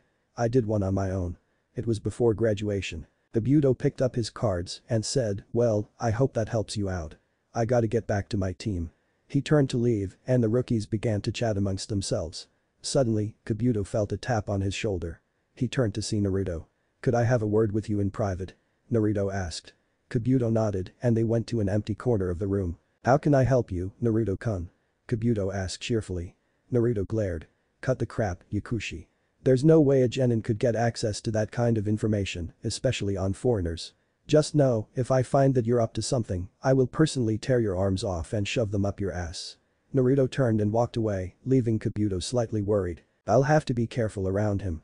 He's too smart. As Naruto rejoined the rookies, a puff of smoke obscured the front of the room before revealing a large man with scars on his face, wearing a bandana and flanked by several other proctors. Oi! Shut the hell up and sit down. The big guy yelled. Naruto raised an eyebrow. Ibiki, this should be interesting. He thought to himself. Once everybody had taken a seat, the proctor said, my name is Marino Ibiki, and I am the proctor for the first part of the Chunin selection exam. The first part of the exam is a written test. At this, many people groaned throughout the room. Quiet. Now, I'm going to explain the rules. Keep your mouths shut and don't ask any questions. For those of you who are too stupid to remember, I'll write them on the chalkboard. First, you start the test with 10 points. There are 10 questions. For each question you get wrong, you lose 1 point. If one person on your team loses all their points, your entire team fails. Hey. That's not fair. Shouted a genin. Ibiki growled. I told you to keep your mouths shut. Now, if you are caught cheating, you lose 2 points. If you are caught cheating 5 times, you and your team fail. We will now pass out the tests. The tests were distributed to the genin, and Ibiki said, you have 1 hour to complete this test. The 10th question will be given 45 minutes into the test. Begin. The genin flipped over their tests and began reading over them. Naruto looked at his test, scanning over it. These questions are obviously too advanced for a genin. He thought to himself. With the point system in these advanced questions, it's almost like they want us Toha. They want us to cheat. Oh well, I don't need to cheat anyway. While Naruto usually went out to the forest of death to hunt, there were times when he was unable to for whatever reason. So instead, he would drink blood packs from the hospital. Since the primary blood donors in Konoha were shinobi, Naruto was able to gain their memories and a lot of knowledge from the blood packs. He searched through the memories he had absorbed, picking out the answers to the test questions. Finishing, he decided to observe the other genin. He saw that others had come to the same conclusion he had and were now cheating. Sasuke was using his Sharingan to copy the movements of the person in front of him. Kiba was having Akamaru look around the room and bark the answers to him. Hinata was using her Byakugan, judging from the veins around her eyes. Though he couldn't see any, he knew that Shino was having his insects give him the answers. Ino had used her family's Shintention no Jutsu to enter Sakura's mind and had taken the answers and given them to her teammates the same way. Niji was using his Byakugan as well, and Tenten was using mirrors on the ceiling, controlled by a string, to gather answers and send them to Lee. Ara was using a third eye made from sand to gather answers, and Kankuro was using a puppet disguised as an examiner to give the answer he had collected to Temari. Naruto snickered to himself. How can they not notice an extra examiner? Apparently, Sakura was the only one besides Naruto who didn't have to cheat. Naruto found that very amusing. Naruto noticed that Ibiki had been leaking a small amount of killing intent into the room, increasing the tension. Quite a few teams were kicked out, having been caught cheating. After observing for a while longer, Naruto heard Ibiki say, alright, time's up. Stop writing and put down your pencils. We will now administer the 10th question. However, this question has a different set of rules than the first 9. First of all, you have to decide whether or not you want to take the question. And if you choose not to, you fail the exam. Temari shouted, well, that's stupid. Why wouldn't we take it? Ibiki smirked because, if you choose to take the question and fail, you will never be able to take the Chunin exam again. This brought cries of outrage from the genin. Kiba shouted, you can't do that. There are people here who have taken the exam before. You guys are just unlucky. I wasn't the proctor then. So, what's it going to be? Will you decline and try again later? Or will you risk everything and accept the question? Several people raised their hands and they and their teams left.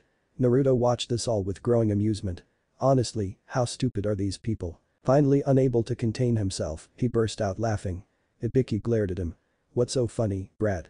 Naruto's laughter died down and he replied, forgive me, but I couldn't help but laugh at how gullible people are. There's no way you have the authority to ban anyone from taking the Chunin exam, especially foreign genin. People who had been about to raise their hands cursed themselves for their stupidity and quickly lowered their hands. And just like that, the tension in the room was gone. Ibiki looked around the room, seeing renewed determination in the genin's faces. Ibiki grinned.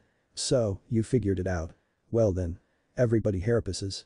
This brought shouts of disbelief and confusion from the genin. One said, wait, we didn't even take the 10th question.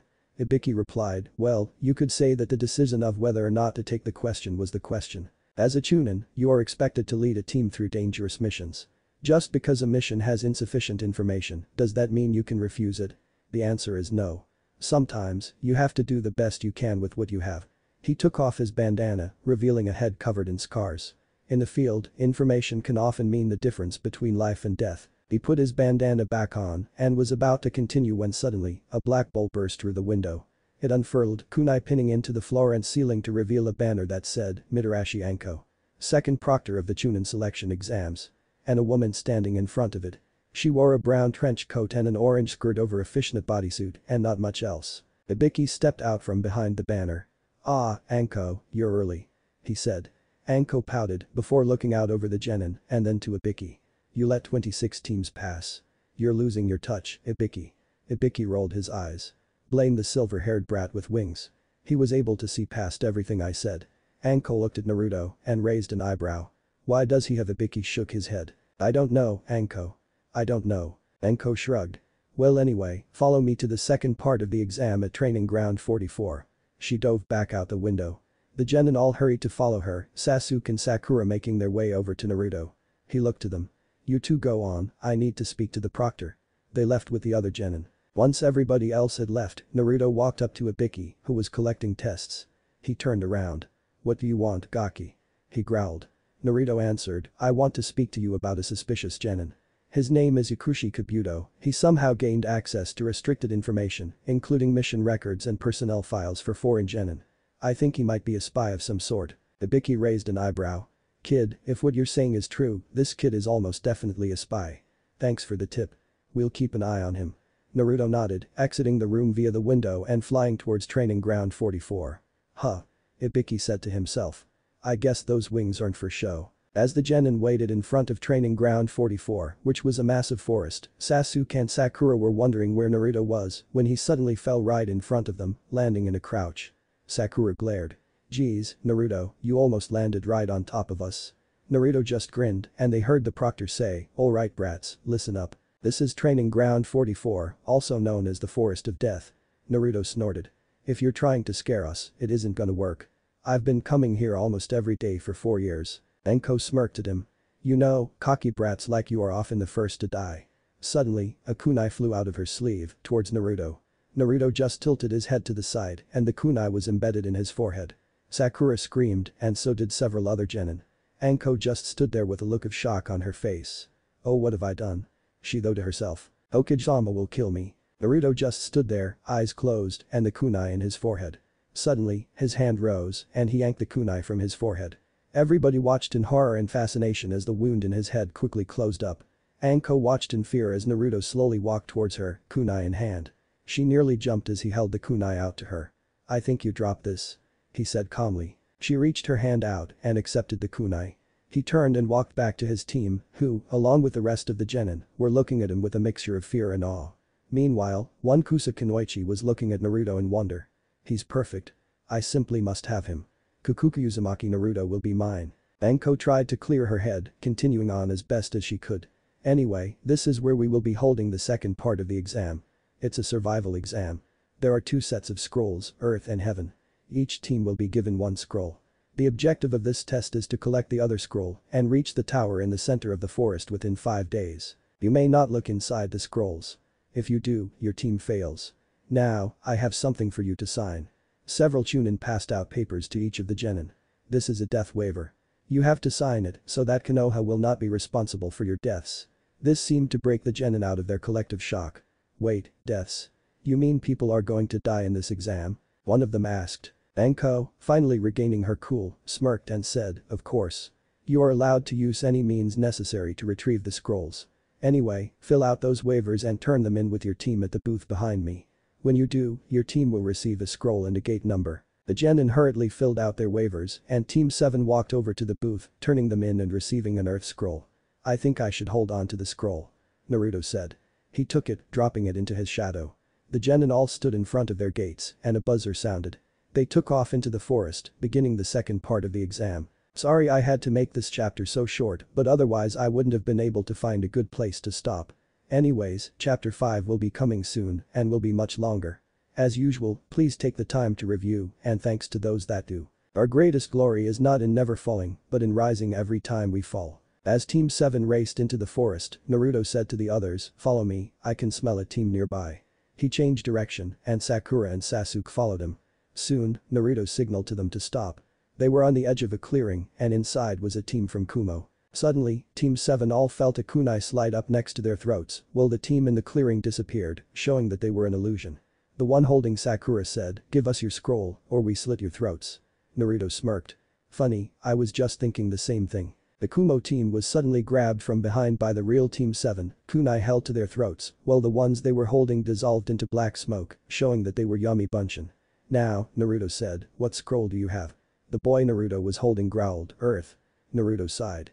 Damn. Search them anyway, the less competition we have the better. Sakura found the scroll on the kunoichi she was holding and handed it to Naruto, who dropped it into the shadows. Knock them out. Naruto said. Naruto and Sasuke knocked out their hostages, but the one Sakura was holding twisted Sakura's arm around, breaking free and stealing the kunai from her, which she held against Sakura's throat. Nobody move. Take one step and I'll kill her. Thinking fast, Naruto performed a kawarimi, switching places with Sakura. He flared his wings, which were pressed against his captor, and the Kumo kunoichi stumbled backwards, losing her grip. Naruto turned quickly and raised his hand. The shadows sprang to his command, binding the kunoichi. He bound the two unconscious genin, and Team 7 left the clearing. Sasuke asked, how did you know to send in clones? Naruto shrugged. I could smell where they were. They were waiting in the trees above us, and when we neared the edge of the clearing, they dropped down behind the clones. Sakura was looking down at the ground, angry for letting herself get taken hostage. After all the training she had done, she expected better of herself. She clenched her fists, promising herself that she would never be helpless again. As they were running through the forest, they suddenly felt a huge blast of wind tear through the area. Sasuke was quick enough to root himself to the ground, and Naruto forced the wind away from him with his bending, but Sakura was blown away into the forest. Naruto stared ahead, waiting for their attacker to reveal themselves. Suddenly, Sakura walked out of the bushes. What was that blast of wind? She asked. Naruto narrowed his eyes, sending several shadow tendrils at her. She dodged them, yelling, Naruto. What the hell are you doing? Sakura doesn't smell like snakes. Who are you? Sakura grinned evilly. So, you saw through it. No matter. The girl is probably dead by now, anyway. Naruto and Sasuke glared at this mysterious person. Who the hell are you? Their attacker dropped her henge, revealing herself to be Akusa Kunoichi. She pulled out a heaven scroll, showing it to Naruto and Sasuke. This what you want, isn't it? Well, come get it. She shoved the scroll down her throat, swallowing it whole. Now, come at me with everything you have. Naruto raced toward her at his fullest speed, his form less than a blur, and launched a ferocious kick at the kunoichi's head. It connected, and she went flying not into a tree, but through it and several more, finally crashing into the ground far away. Naruto and Sasuke jumped after her. They were surprised to see her climb to her feet, her neck twisted at an odd angle and her face torn up, revealing skin beneath it. She snapped it back into place and reached up, tearing her face off and exposing a second and male face beneath it. Kukukithis will be very interesting. Naruto looked at Sasuke. Stay out of this. This person is far above genin level. Sasuke gritted his teeth and clenched his fists. Why am I always on the sidelines? He thought to himself. The mysterious shinobi raced at Naruto almost as fast as he was.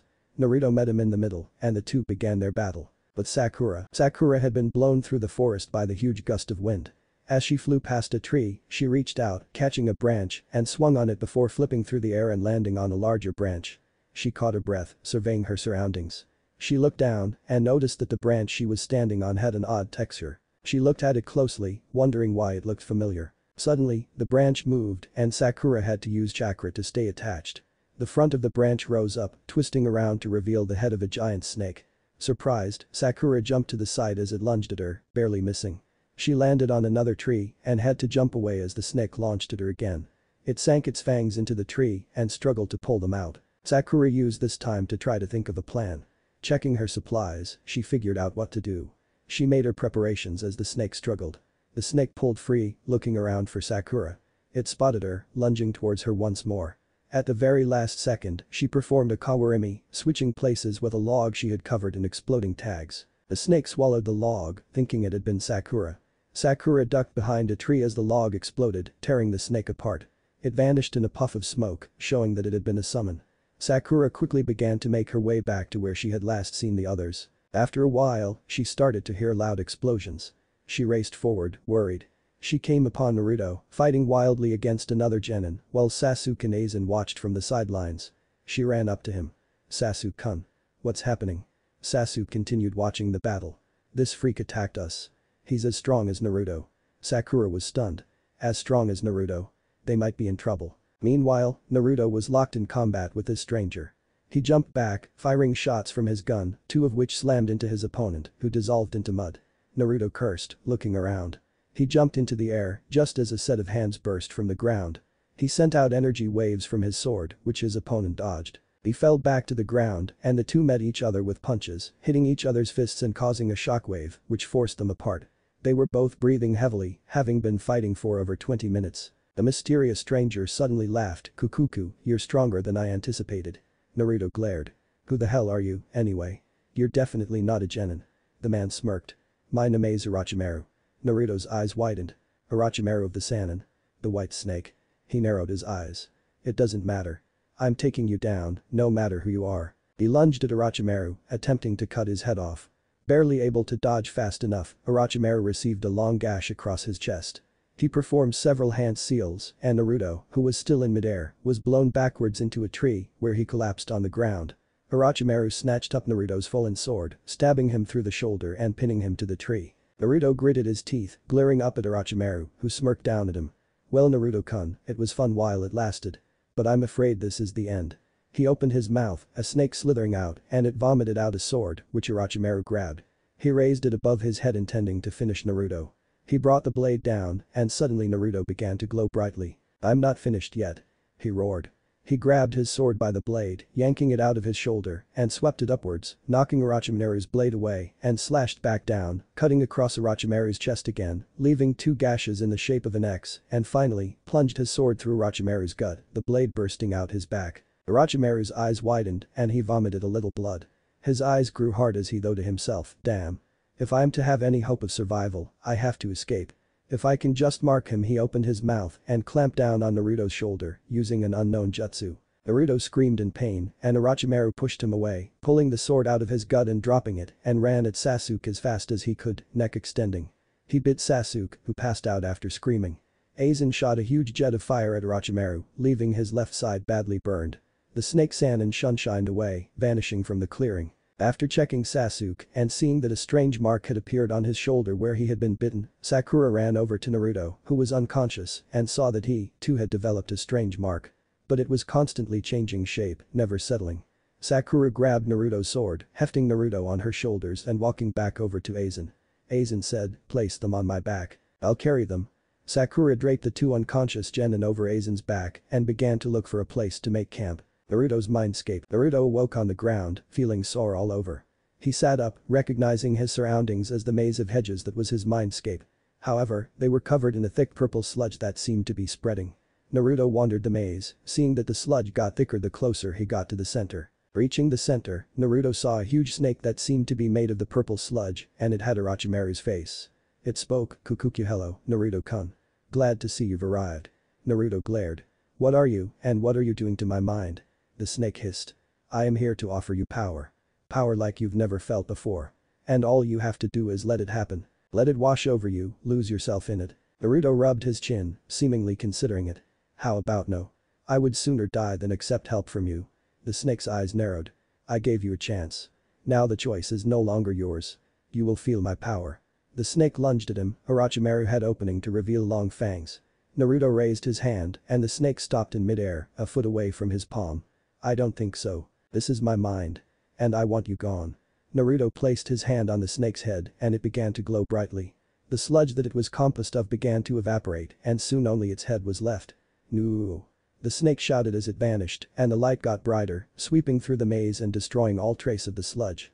Naruto faded from his mind, waking. Meanwhile, Sakura had taken shelter underneath the roots of a giant tree and had been keeping watch with Aizen, who was hidden in the trees. Since Aizen was there, she had managed to get some sleep in.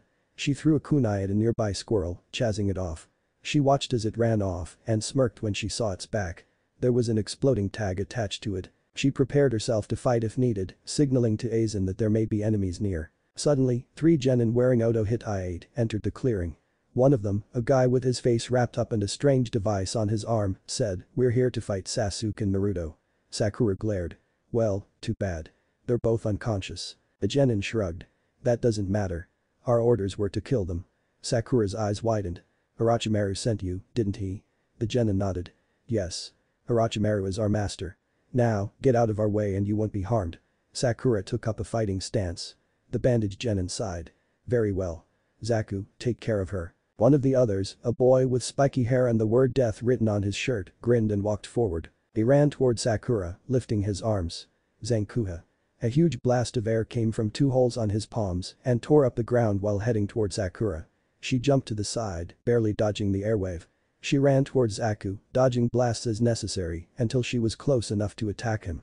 He punched at her, but she stepped inside his guard, delivering a knee to his gut. He doubled over and Sakura hit several pressure points in his back, causing him to freeze up and he toppled over. She stood over him in her stance while Zaku's teammates looked on in surprise. The bandaged one suddenly rushed at Sakura, swinging at her. She dodged but suddenly began to feel dizzy and nauseous. She fell to her knees, unable to stand. The Odo genin thought they had won when the bandaged one was sudden kicked in the face by a green blur. It stopped, revealing Lee. By now, Zaku had gotten to his feet, rejoining his teammates. Nobody noticed a dark purple chakra rising off of Sasuke. The Odo genin attacked Lee, the bandaged one stunning him with his mysterious attack. Lee stumbled and was caught by a Zankuha and sent rolling across the ground. Sakura stood to fight but was punched down by Zaku. She tried to fight back but he kept beating her. Suddenly, the clearing was flooded with an evil-feeling chakra. They looked towards its source to see Sasuke, half his face covered by black marks and a dark purple chakra rising off of him. This power, it's incredible. He shouted. He looked at Sakura, seeing her covered in bruises. His eyes narrowed. Sakura. Who did this to you? He asked. Zaku smirked. I did. What are you gonna do? He was cut off by Sasuke slamming a kick into his face, sending him flying across the clearing. Sasuke was waiting at the other end and punched Zaku into the ground. He stood over the genin and grabbed his arms while placing a foot on his back. You seem awfully proud of these arms. He began to bend them at an unnatural angle, a series of pops following. He kept twisting and the arms broke with a sickening crack. Sasuke grinned wildly. He was about to continue the beating when he was grabbed around the waist by Sakura. She cried into his back, saying, Sasuke-kun. Please stop. No more. His face was expressionless for a moment before he sneered, pulling Sakura off him and throwing her to the ground. You're pathetic. He punched her in the face, sending her rolling away. He walked towards her but stopped when Lee stepped in his way. Sasuke. I will not allow you to harm her. Sasuke shot forward, grabbing Lee by the throat and began to choke him. Lee's teammates jumped down from the trees, Niji yelling, Ichiha. Release my teammate. Sasuke just sneered at them. You're all so pathetic. When I'm done with this loser, you're next. Suddenly, the arm that was holding Lee in the air was caught in a vice-like grip. Sasuke looked to see Naruto gripping his wrist, cold fury in his eyes. Ichiha, if you do not release him immediately, you will suffer. He said calmly. Sasuke just smirked, attempting to punch Naruto away. Naruto grabbed his fist and twisted it around, putting him in an arm lock. He dragged him over to a tree, smashing his face into it repeatedly before throwing him away and walking towards him. Sasuke was on the ground, glaring up at Naruto. You dare attack an Uchiha, you pathetic loser. I will bury you. I will make sure that you never. He was cut off by Naruto planting his boot in his face, sending him flying into a tree. He hit with a crunch, falling unconscious. Naruto walked over to Lee, who was holding his throat. Are you alright, Lee? He asked. Lee nodded. Yes, thank you, Naruto-kun. If you hadn't woken up when you did, I'm not sure what would have happened. No problem. Naruto replied. He walked over to Sakura, helping her up and treating some of her minor injuries. She looked over to Sasuke's unconscious body, feeling conflicted emotions. Naruto turned to the Odo team, who were still standing in the clearing. "Drop your scroll, collect your teammate, and get the fuck out of my sight," he said. They hurriedly picked up Saku, carrying him away and leaving behind a heaven scroll on the ground. Naruto picked it up with his telekinesis, bringing it over to him. He dropped it into his shadow and walked back over to Sakura, who was standing with Team Guy. Naruto looked at Lee. "What scroll do you need?" he asked. "Earth," Lee replied. Naruto nodded, retrieving the spare Earth scroll from his shadow. "Take this spare." Lee nodded, thanking him, and Neji questioned, "Why are you helping us?" Naruto shrugged. "Lee risked his life to save us, when technically we're enemies. That deserves a reward," he answered. Neji just looked at him a moment before nodding, and Team Guy jumped away into the trees. He grabbed Sasuke by the foot, dragging him on his back through the forest, and walked away, motioning for Sakura to follow. Aizen swooped down from the trees, shrinking down and perching on Naruto's shoulder. Sakura looked to Naruto and said, "Don't you think you should carry him?" "Nope," Naruto replied. They walked through the forest, and the few genin who were foolish enough to attack them were ruthlessly beaten by Naruto before he continued on his way. He had actually swung Sasuke at one of them, sending him flying away. He continued to drag Sasuke, but looked down at him and after a moment of thought, flipped him over so that he was now face down. He continued walking through the forest, dragging Sasuke behind him and with Sakura following. After a few hours, they reached the tower and went inside. They entered into a small entrance room with an inscription on the wall at one end of the room. It was a poem. Naruto guessed it had something to do with the duties of a chunin. Sakura asked, "What do you think we're supposed to do now?" Naruto shrugged. "Open the scrolls, probably." Sakura raised an eyebrow. "Didn't the rules say we weren't supposed to open the scrolls?" Naruto nodded. "Yes, but I'm sure that's what the poem means." Sakura replied, "Fine, let's give it a shot." Naruto retrieved the scrolls from his shadow and rolled them both open. He recognized the inside as summoning scrolls and quickly threw them away from himself. They landed on the ground, crossing each other, and the room was obscured by a puff of smoke. The smoke cleared, revealing Iruka. He grinned. "Long time, no see." Naruto grinned back. "Hey, good to see you, Iruka-sensei. I'm glad to see you've made it this far. You guys are the fourth team here," Iruka said.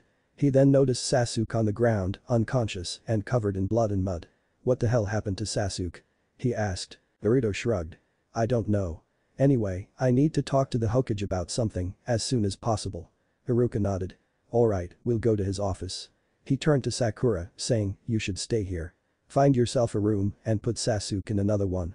There's a cafeteria if you get hungry." Sakura nodded and Naruto and Iruka each vanished in smoke. Hokage's office. Sarutobi was sitting at his desk, reveling in the absence of paperwork when two puffs of smoke appeared in his office. He saw that it was Iruka and Naruto and smiled, saying, "Hello there. What can I do for you?" Iruka replied, "Excuse the sudden arrival Hokage-sama, but Naruto said he had something important to tell you." Sarutobi looked to Naruto. "Would this be concerning the information you gave Ibiki on a possible spy?" Naruto nodded. "Yes, I believe so." Sarutobi puffed on his pipe for a moment before saying to Iruka, "Thank you Iruka. You are dismissed." Iruka nodded, vanishing in a shunshin. Sarutobi turned back to Naruto, folding his hands before him. "So, what did you have to tell me?" Meanwhile, near the Forest of Death, Anko was racing through the forest, her eyes full of anger and determination. About an hour ago, Anbu patrols had discovered a group of Kusa genin with their faces seemingly melted off. Recognizing the jutsu as one of her old sensei's kenjutsu, she had raced off into the forest, hoping to confront him. As she went deeper into the forest, she started to see a trail of blood along the ground. She followed it for several minutes and eventually discovered something that shocked her to her core. Leaning against a tree in front of her and vomiting blood was her former sensei, Orochimaru. He appeared to be wounded greatly. He turned around, sensing her presence. Anko-chan. What a pleasant surprise." She looked at him with wide eyes. "Who the hell did this?" Anko asked. Orochimaru growled. "That damn Uzumaki brat. Well, at least I was able to mark him, as well as the Uchiha." Anko raised an eyebrow. "One genin did this all by himself?" she asked skeptically. Orochimaru chuckled. "He is no ordinary genin, Anko-chan. After all, you saw what he did at the beginning of the second exam. He is very special." Anko nodded. "Yes, I could tell there was something off about him. Anyways, I should probably take this opportunity to finish you off." Orochimaru shook his head. "I'm afraid I can't let you do that, Anko-chan. No, I will not allow myself to die by your hand.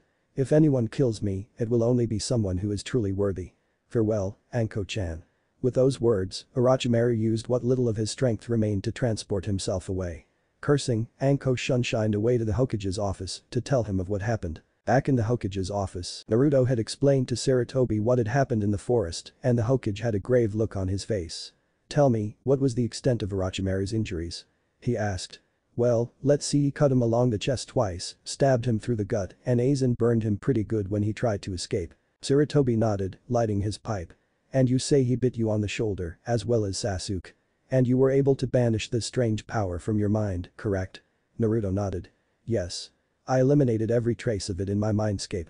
Sarutobi puffed on his pipe, asking, "Could you do the same for Sasuke?" Naruto considered for a moment. "Yes, easily. It would only take a small angelic seal to destroy the foreign power. However, it would take some time.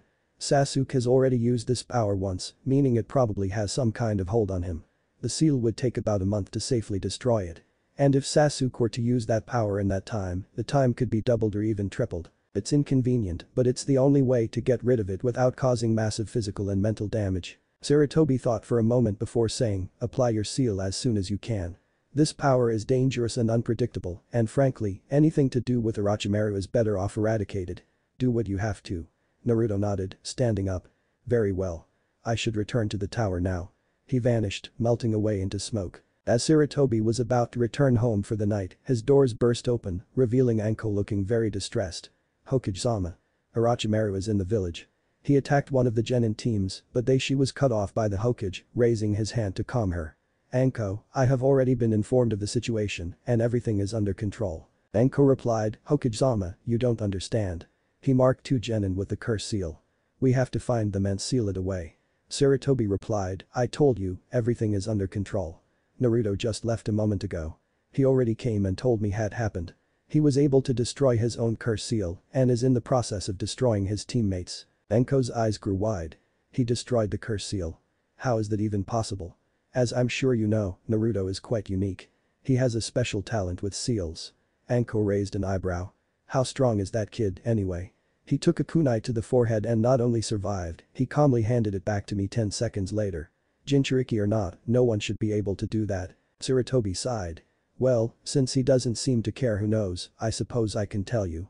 Naruto is not human." "Well then what the hell is he?" Anko asked. "A hybrid, a cross between an angel and a vampire. I don't know exactly how strong he is, but he nearly killed Kakashi on his first day as a genin. And as he himself has told me before, he will only get stronger as time goes on." Anko whistled. "Damn, that kid is a powerhouse. You think Kyuubi has anything to do with it?" Sarutobi shook his head. "No, I assure you Kyuubi has nothing to do with Naruto's growth." "Well, how do you know? Did the kid tell you?" Anko asked. "Actually, Naruto freed the Kyuubi himself several months ago. She has been living with him inside the village." Anko's jaw dropped. "The Kyuubi is free?" She nearly yelled, but caught herself, not wanting to start mass panic in the village. Sarutobi nodded. "Yes, but I assure you, she is no threat to anyone. Naruto placed a seal on her that supposedly keeps her from attacking anyone. Also, she lost 4 tails of power during the process of releasing her." Anko was still in a state of shock. "But how do you know she?" Anko asked, suddenly confused. Sarutobi nodded. "Yes, Kyuubi is female." "Well, shit. Indeed." The Hokage replied. Anko asked, "So, the kid doesn't care who knows all this?" "That is correct. However, some things, such as his exact strength and abilities, he keeps to himself." Anko nodded to herself. "So if some random person just walked up to him and asked, 'Hey, what's with the wings?' he would tell them?" "I assume so. He told me I could tell anybody who came to me with questions." Anko got up, preparing to leave. "So, do you know where I can find the kid? I want to ask him a few questions after the exam." Sarutobi nodded before fishing around in a drawer and coming up with a slip of paper. He wrote something down before handing the paper to Anko. "Naruto lives at this address with Kyuubi and a few friends of his." Anko accepted the paper, looking at the address. Her jaw dropped. Back at the tower, Naruto reappeared in the tower, looking around at his surroundings. He was in the entrance room. He walked through the tower, finding a room next to the one Sasuke was deposited in. He thought about going in for a while, but decided against it. He decided to head up to the roof. He made his way up the stairs, emerging out onto the rooftop. He noticed another figure standing at the edge of the roof, leaning on the guardrail. Naruto saw that it was Gaara, the Suna genin he had met the other day. He walked up behind him, letting his footsteps echo so as not to startle the other genin. He came up next to him, leaning on the rail and looking out over the forest. The other genin didn't bother to look at him, instead continuing to stare up at the moon. Suddenly, Gaara spoke. "Do you want something?" Naruto shrugged. "I don't sleep. I usually like to spend my night looking up at the sky." Gaara turned his head toward him, saying, "I do not sleep either. The beast inside me will take over if I do. There would be much death." Naruto nodded. "Yeah, I recognize the marks around your eyes. You're Shukaku's host, right?" Gaara snapped his head back towards Naruto, glaring. The gourd on his back began to rattle, and sand began to pour out. Naruto raised his hands to calm Gaara. "Whoa, easy. I didn't come here to fight. I'm a Jinchuriki too." Gaara looked surprised. "You are?" he asked, his hand retreating a little. Naruto nodded. "Yeah. Well, I was. I freed my Biju a few months ago, and now she's my girlfriend." Gaara raised a non-existent eyebrow. "I'm afraid I'm missing the joke." Naruto chuckled. "No joke. Me and Kaiu are real close." Gaara's eyes widened, an action Naruto didn't know they were capable of. "You mean the Kyuubi? How are you able to get along with such a beast?" Naruto glared. "Hey, watch what you're calling my girlfriend. And she's really not that bad once you get to know her. I'm guessing your relationship with Shukaku isn't quite as pleasant. When I sleep, it devours my soul." He deadpanned. Naruto nodded. "Ah. I see. You know, I could probably help you with that."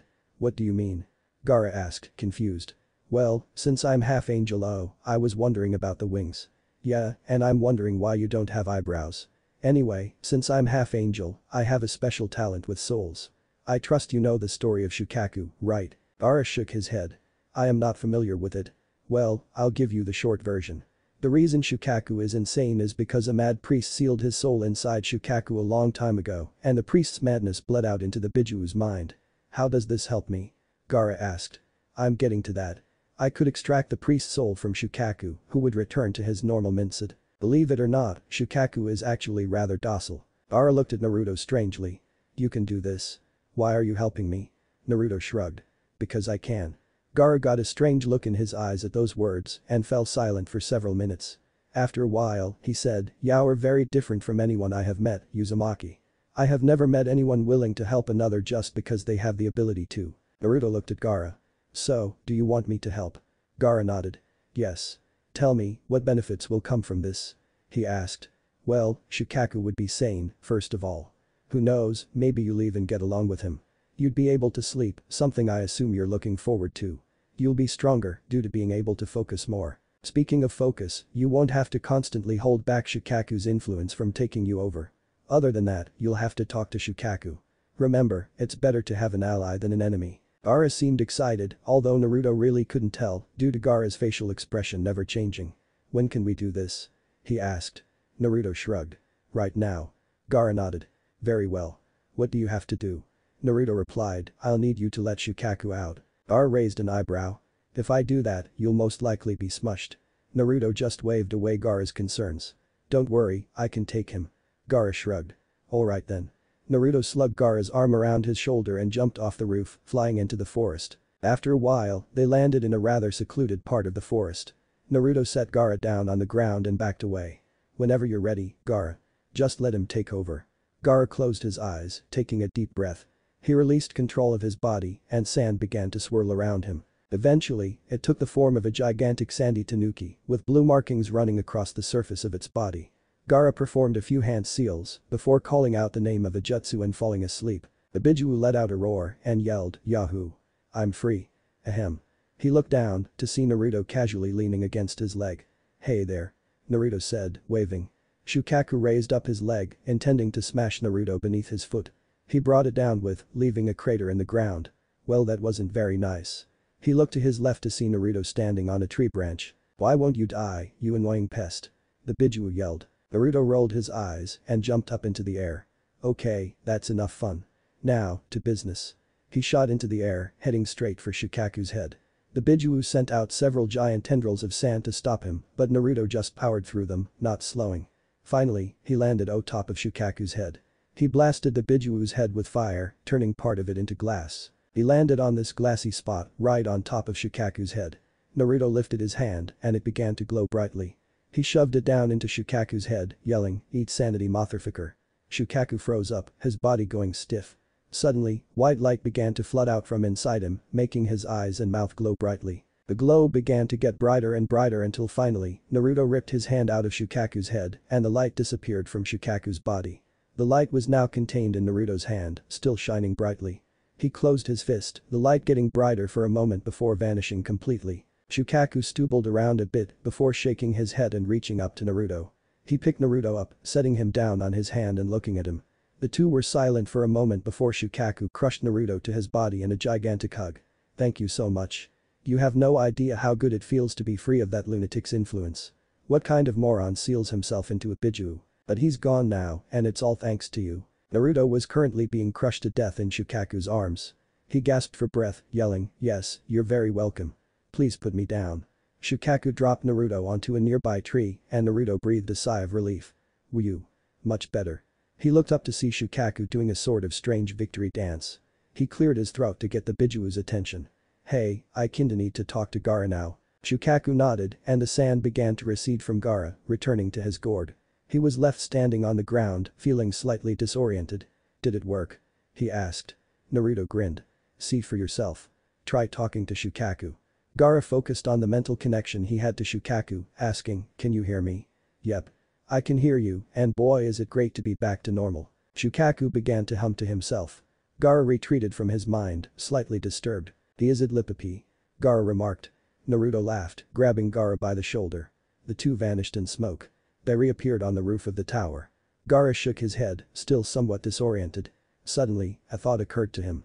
Where did the soul of that mad priest go? Did you do something with it? Naruto shrugged. "I kept it. You never know when you might need the soul of an insane priest. Best to keep it handy." Gaara just nodded slowly. Right, Gaara's mind turned to other matters. He had decided to tell Naruto about the invasion if he was able to help him with Shukaku.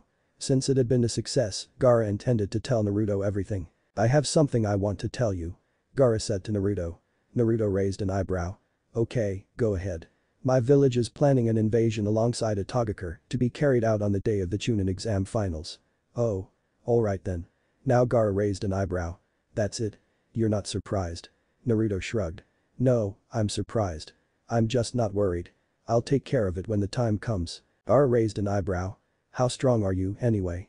Naruto grinned. "Let's say very, and leave it at that. The fact that I have an entire army at my beck and call doesn't hurt either." Gaara replied, "Well, nevertheless, I will not be participating in my village's invasion, nor will my siblings, if I have anything to say about it." "Which I do." Naruto grinned. "Cool." Gaara nodded and then said, "I've been wondering about something. How does your village treat you? I know most Jinchuriki don't have pleasant lives, I sure didn't, but you don't seem to be affected at all." Naruto shrugged. "When I became what I am, I stopped caring what the villagers thought. They can either come to accept me or not, but either way I'm not going anywhere. If there's a problem between me and them, then it's for them to worry about because I really couldn't care less. There are some people in the village that are good to me, though. I'm not entirely alone. Plus, I've always had Kaiu, even if I didn't always know it. I suppose my answer to your remark is no, nothing this village does could ever affect me. They can only get to me if I let them." Gaara was surprised by Naruto's words. "Things were different for me. My father implanted Shukaku in me before I was born and my mother died because of it. For the first 6 years, I was spoiled, given anything I wanted. And then, my village began to see me as dangerous and tried to have me killed. Everyone who doesn't hate me for what I am is terrified of me. I just kill anyone who tries to kill me. It works pretty well." Naruto just shook his head. "Yeah, both of our villages are pretty fucked up. My village hates me because they think I'm the Kyuubi and your village is afraid that you'll destroy them all. The irony on your case is that they mad you into what you are in the first place. Luckily, the rest of the world isn't so closed-minded. I've been out of the village a lot on missions, so I've seen a lot. Most of the people I meet fully accept me for who I am. I tell ya, it's a nice feeling." Gaara nodded. "I would imagine so. I've never felt it." Naruto looked at him. "Never? No one has ever accepted you?" Gaara replied, "Once, there was someone who I thought accepted me. But I was wrong. Since then, there has been no one." Naruto walked over to Gaara, slinging an arm around his shoulder. "Well then, it seems I have the honor of being your first friend." Gaara looked at him. "Friends?" Naruto nodded. "Friends." Gaara let a smile cross his lips, the first in years. The two boys sat down on the roof, watching the sun come up. And that, ladies and gentlemen, is how the cookie crumbles. Look forward the prelims in chapter 6, out in a few days, probably. What if Naruto has mystical powers? Council bashing. Thanks for watching my video till the end. If you enjoy this content, then do consider subscribing to my channel and leave a like if you guys need the next part, comment down, and thanks for watching the video and see you guys in the next video.